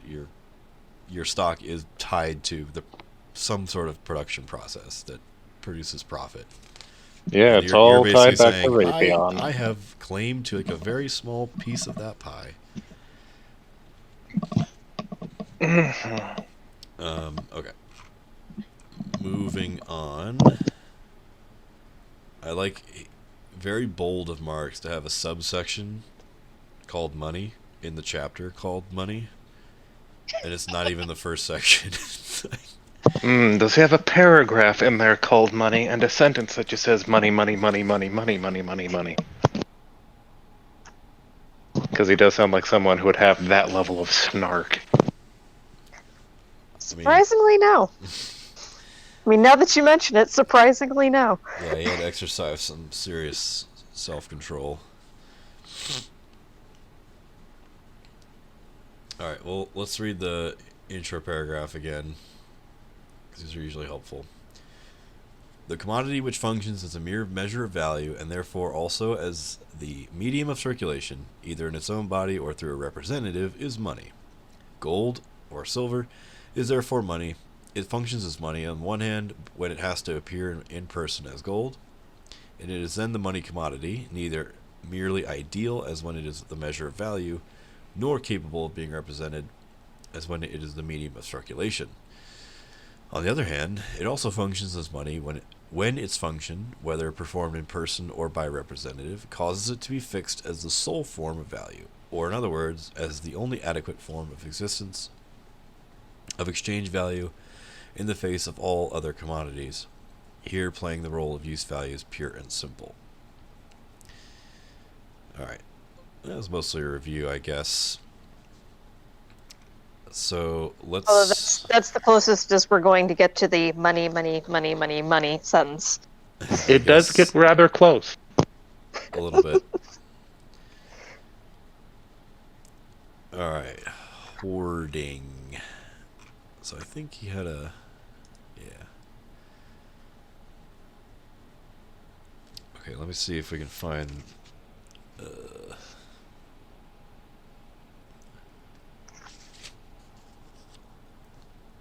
Find the exact quote that he's talking about.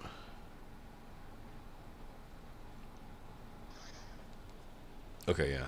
Okay, here it's on page 228. Alright. With more developed commodity production, every producer is compelled to secure for himself the nexus rerum, which means the obligation of the debtor to the creditor. The social pledge. His needs are ceaselessly renewed and necessitate the continual purchase of other people's commodities, whereas the production and sale of his own commodity costs time and is subject to various accidents. In order then to be able to buy without selling, he must have sold previously without buying. So we're bringing it back what we just talked about, where yes, every purchase is a sale, but because a lot of those exchanges happen to be with, or arguably all of them, go through the medium of money, that does not mean that commodity A is exchanged with commodity B necessarily. There's like temporal gaps between these things happening. Okay. And he literally says like it costs time, right? You can't just immediately, well, I mean, if you were to immediately work and like instantaneously get your reward, I don't know, was that like indentured servitude or something? That's not what we're doing. This is capitalism. So he says that, well, if you go to the store, if you go to somewhere to buy without selling anything, then you've had to have sold without buying. In other words, like if I go to the store to buy groceries, I must have at a previous time sold my labor and not bought anything instantly with it. Okay, that's fine. This operation, conducted on a general scale, seems to involve a self-contradiction. But at the sources of their production and the precious metals are directly exchanged for other commodities. And here we have sales by the owners of commodities without purchases, and later sales again without subsequent purchases, merely bringing about further distribution of the precious metals among all the owners of commodities. And in this way, hordes of gold and silver of the most various sizes are piled up at all the points of commercial intercourse. And this makes sense too, right? Because does he have it? Okay, it doesn't have any like figures. But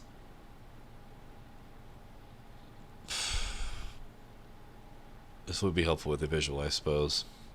But I mean, is anyone familiar with like the I think it's called like a waterfall like method of payment or something? It's not even a method. It's a method of saving and making payments. But basically, it's sort of what Marx is describing, which is, you know, if you get paid $100 a week and you want to buy something that's worth $500, you might have to work many, I mean, because at least some of that $100 has to go towards your survival.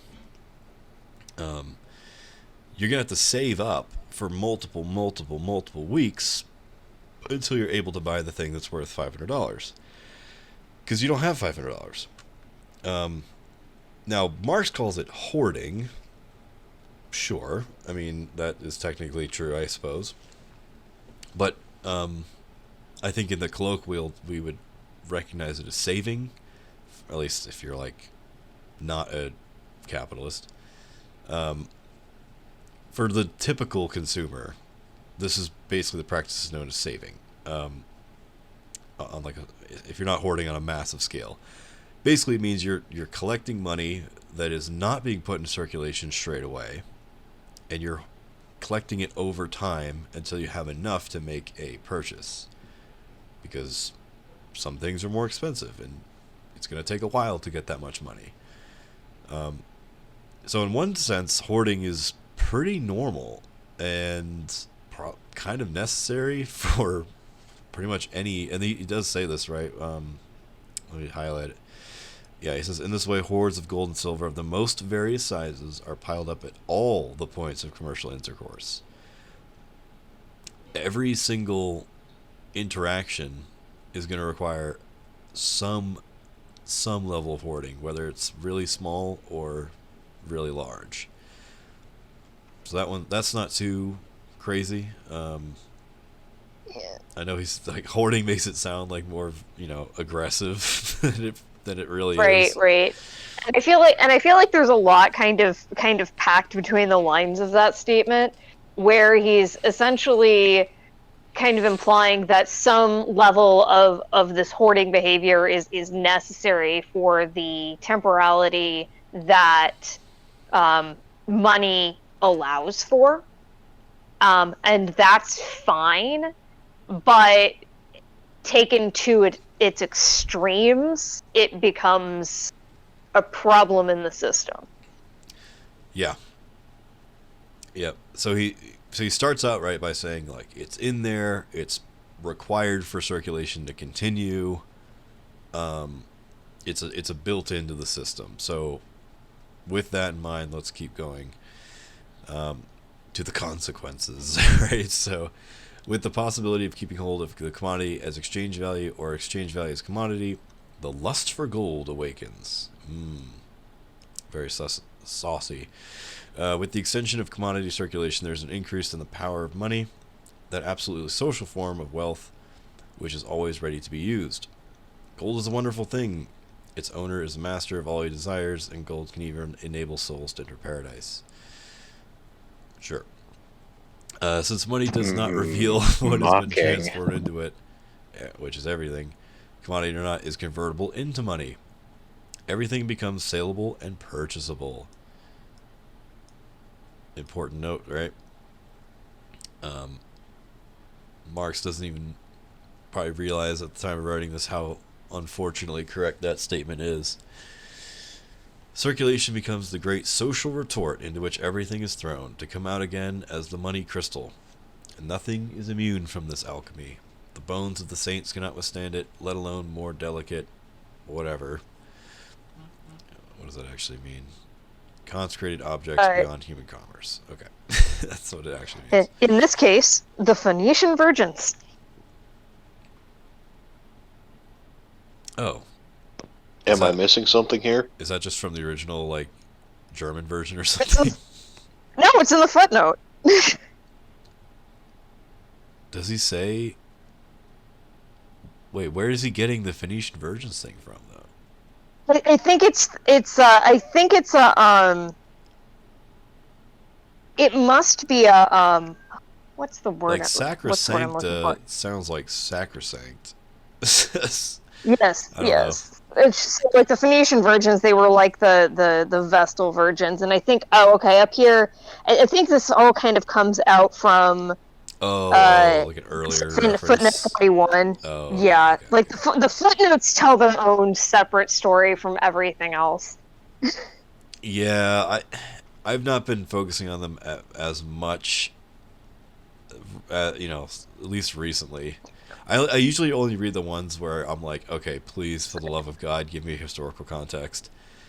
So yeah, the historical context is in 41. With the Phoenicians, a trading people par excellence, money was the transmuted shape of everything. It was therefore quite in order that the virgins who, at the feast of the goddess of love, gave themselves to strangers, should offer to the goddess the piece of money they received in payment.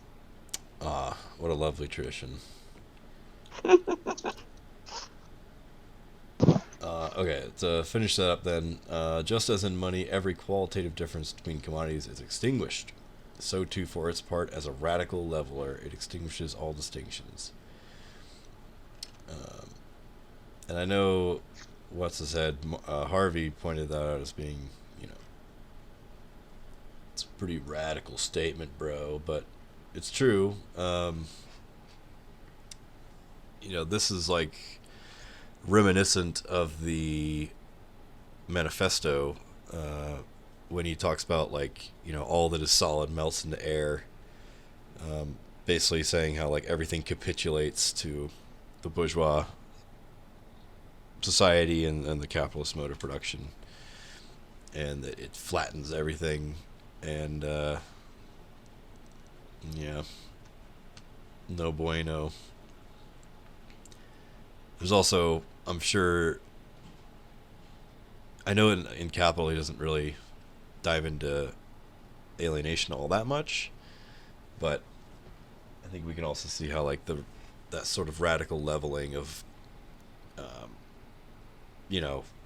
the thing that abstracts all the human labor, which is capital, hinting at the next reading, the intermediate reading that we'll have a break with. Yeah, it ends up being very alienating as a leveler, because it's basically sort of it's basically saying like, yeah, your labor is not unique, you as a worker are not unique, your products are not unique, just get shit on, basically. You as a human are, it's sort of like it's kind of getting that like humans are just cogs in the machine type of thing. Anyway, that's sort of how I'm interpreting that rhetoric of his, but yeah. Oh, sorry, I'll finish the paragraph. There's a little bit left. But money is itself a commodity, an external object, capable of being the private property of any individual. Thus, the social power becomes the private power of private persons. Ancient society therefore denounced it as tending to destroy the economic and moral order. Modern society, which is already in its infancy, had pulled Pluto by the hair of his head from the bowels of the earth, greets gold as its holy grail, as the glittering incarnation of its innermost principle of life.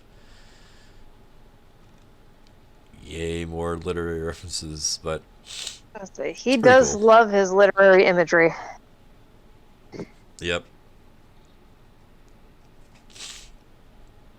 It is funny how he's basically saying like, you know, I think he's referencing like money is the root of all evil, right? Like basically.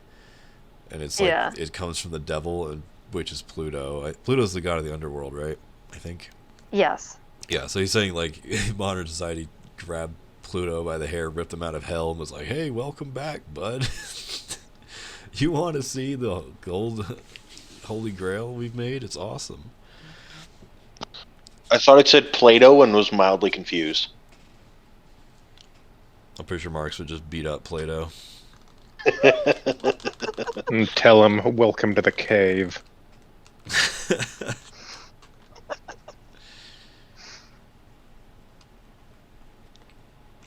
Alright, what else? That paragraph is definitely a solid one. Very cool. What else?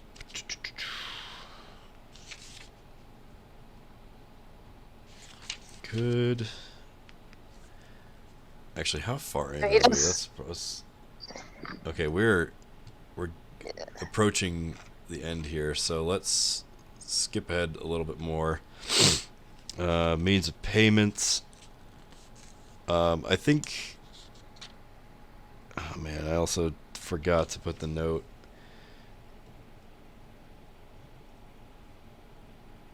Oh, okay, yeah. No, it's one more page. All right.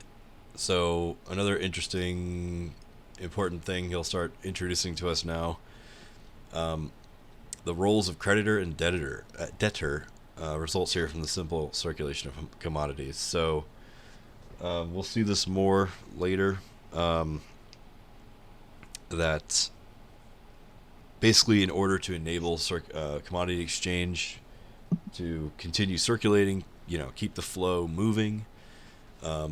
Not everyone has money at the right time to make purchases, whereas other people have more money than they need, or more commodities than they need. So a lot of times you'll enter into creditor-debtor relationships with people where you're purchasing on credit, but then you owe them at a later time more money than you borrowed, which is interest. So yeah, kind of just throwing out like, this is something else that will occur during commodity circulation and all that fun stuff. And just kind of the point of language, he kind of starts teasing out the difference between money as a means of purchase and money as a means of payment. Whereas the former is essentially, I'm giving you money right now for the thing, and payment means I'll give you the money, or I'll give this third party the money later to give to you if you give me the thing now. Okay. Yeah, that's a good distinction too. It's more, yeah, you're right. That is more of a language difference. So purchase is you're paying up front, and payment is that you're essentially paying on the back end. Right, because it's a borrowing situation. Yep. Yeah, and the whole borrowing thing will definitely become more relevant. Yeah, I when was we gonna say get to without that capital. distinction, I feel you'll end up in the weeds without that distinction later. Yep, good call.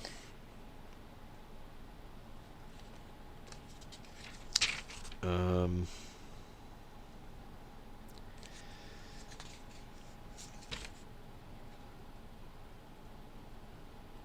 Yeah, honestly, I don't feel too bad about kind of yada-ing the last bit of this. There is another kind of important Okay, go ahead, yeah. sort of discussion transition on 234, where he kind of makes the transition from the commodity money commodity order of things to the money commodity money. He says Okay. the means of payment enters circulation, but only after the commodity has already left it. The money no longer mediates the process. It brings it to an end by emerging independently as the absolute form of existence of exchange value. In other words, the universal commodity. The seller has turned his commodity into money in order to satisfy some need, the hoarder in order to preserve the monetary form of his commodity, and the indebted purchaser in order to be able to pay. If he does not pay, his goods will be sold compulsorily. The value form of the commodity, money, has now become the self-sufficient purpose of the sale, owing to a social necessity springing from the conditions of the process of circulation itself. So he's kind of right here very loosely introducing the idea of not only debt, but inability to pay debt, and also interest, because in the money commodity money form, which I think he will then discuss in more depth, I think in chapter 4, it's really the second money in that thing is more like money plus a little extra. Yeah, M prime. Yeah, I guess that's what I was kind of hinting at, is like when we get to the general formula of capital, a lot of that will start like really clicking. Yeah. Because you're right though, like in the rest of this he really is just kind of hinting at, I'm gonna start talking about a lot of cool shit about a chapter. Yeah. That was like when he introduces like the concept of credit. He's like, up until this point everything has like a value, like the money represents some physical object, and then he's like, once you get into credit, everything's now arbitrary. Yeah, and I was gonna say it does almost feel like you're contradicting what he said multiple times, which is that you can't put a price, or you can't have the price of money be expressed in money, but it's like, well then That's what credit is. that's kind of what, yeah, that's kind of what interest is. You're kind of doing that. You're kind of saying like, I'm charging you money to use my money. Which is a weird way of putting it, but it's like, yeah. Well, there's So, no I mean, use value anymore. Money's now the commodity itself. You're selling money. Yeah, and only money works like that because the only use value money has is to be exchanged. Right, so I guess the use value of it is say like your credit card company is loaning you money now to, I don't know, buy groceries.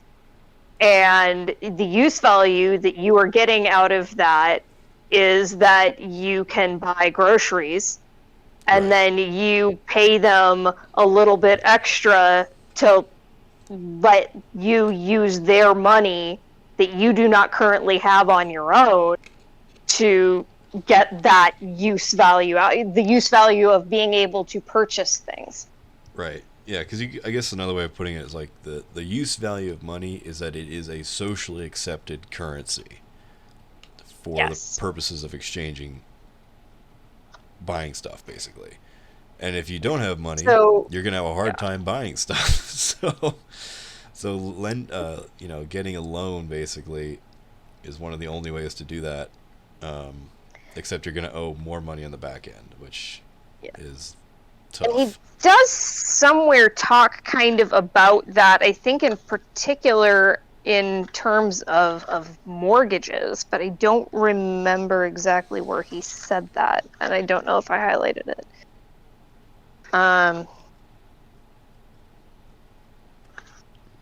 Where basically, like, he says something about there being kind of like a contradiction of where the use value and the exchange value essentially can't. He's kind of reinforcing that the use value and the exchange value cannot exist simultaneously. But good lord, did I dream that?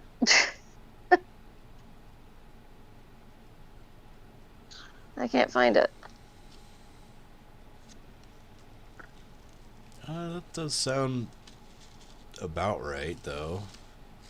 Yeah. Because you can't realize one without, if you realize the other. You gotta pick.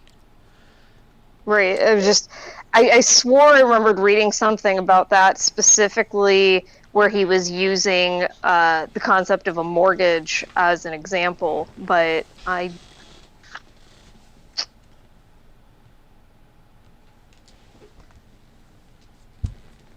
Oh, I see. Here it is. It's on 233. It was kind of earlier on. That's why I couldn't find it. The seller sells an existing commodity. The buyer buys as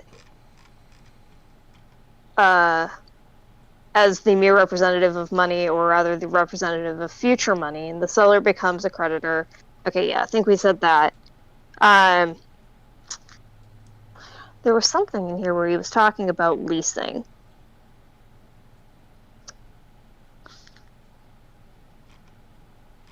I saw it and then it disappeared on me again. Oh, I think it's right before that, right? Oh, It says yeah. only after the lease is expired has the buyer actually received the use value of the commodity. Yeah, that's where it was. Is the the use of certain kinds of commodity, houses, for example, are sold for a definite period, and that's what I was remembering. Yeah, he therefore buys it before he pays for it. Yeah. Good old rent.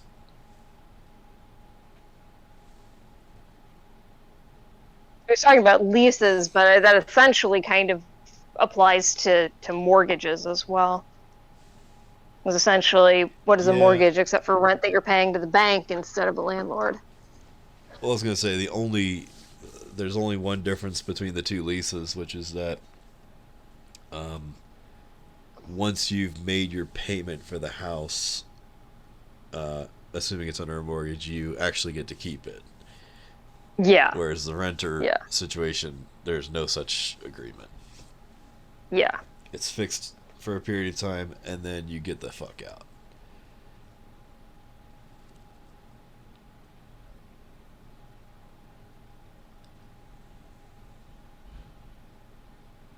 Okay. So that solves that mystery where it kind of does address to an extent again some of those contradictions. Alrighty. Alright, well that was a long one. So we were warned that chapter 3 was beefy. Yeah.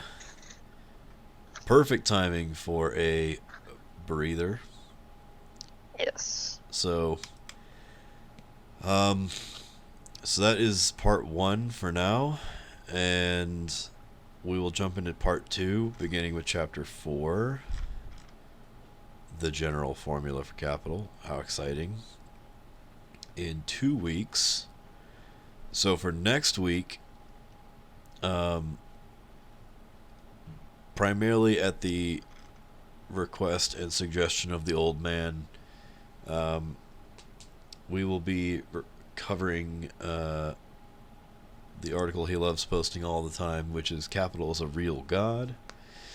I'll post that up soon. It's pretty short. It's like an essay basically, and yeah, it shouldn't take more than like 20-30 minutes to read. And I think there's also a video interview, I want to say, where he kind of goes over the same topic but in video form. I'll track that down too. It might be it might be linked on the same website. Anyways, yeah, so there's a video accompanying it as well. But yeah, it's a really cool essay. It's a good one, hopefully, to kind of throw in there right before we transition from some of the very, very basic stuff into capital, which is a little more complex, but is obviously the primary topic of study for the book. So yeah, it's a good primer. It'll be a nice break because it's much shorter to read and hopefully much more engaging, especially than the first 3 chapters. But obviously, the actual capital book also starts picking up beginning in chapter 4, I think. At least my first time through, I know I didn't finish the whole book, but yeah, the first 3 chapters were almost like I was like dazed and confused, and then you get to chapter 4, 5, and 6, and you're like, oh, this is much better. So, yeah. I've been told that after chapter 9, it becomes an absolute banger. Yeah. Yeah, he also starts doing much, much more math at that point, but it's all pretty simple math, too. And hey, we have a math channel now, so I guess if anyone's confused, go ask for help on, fractions or something. So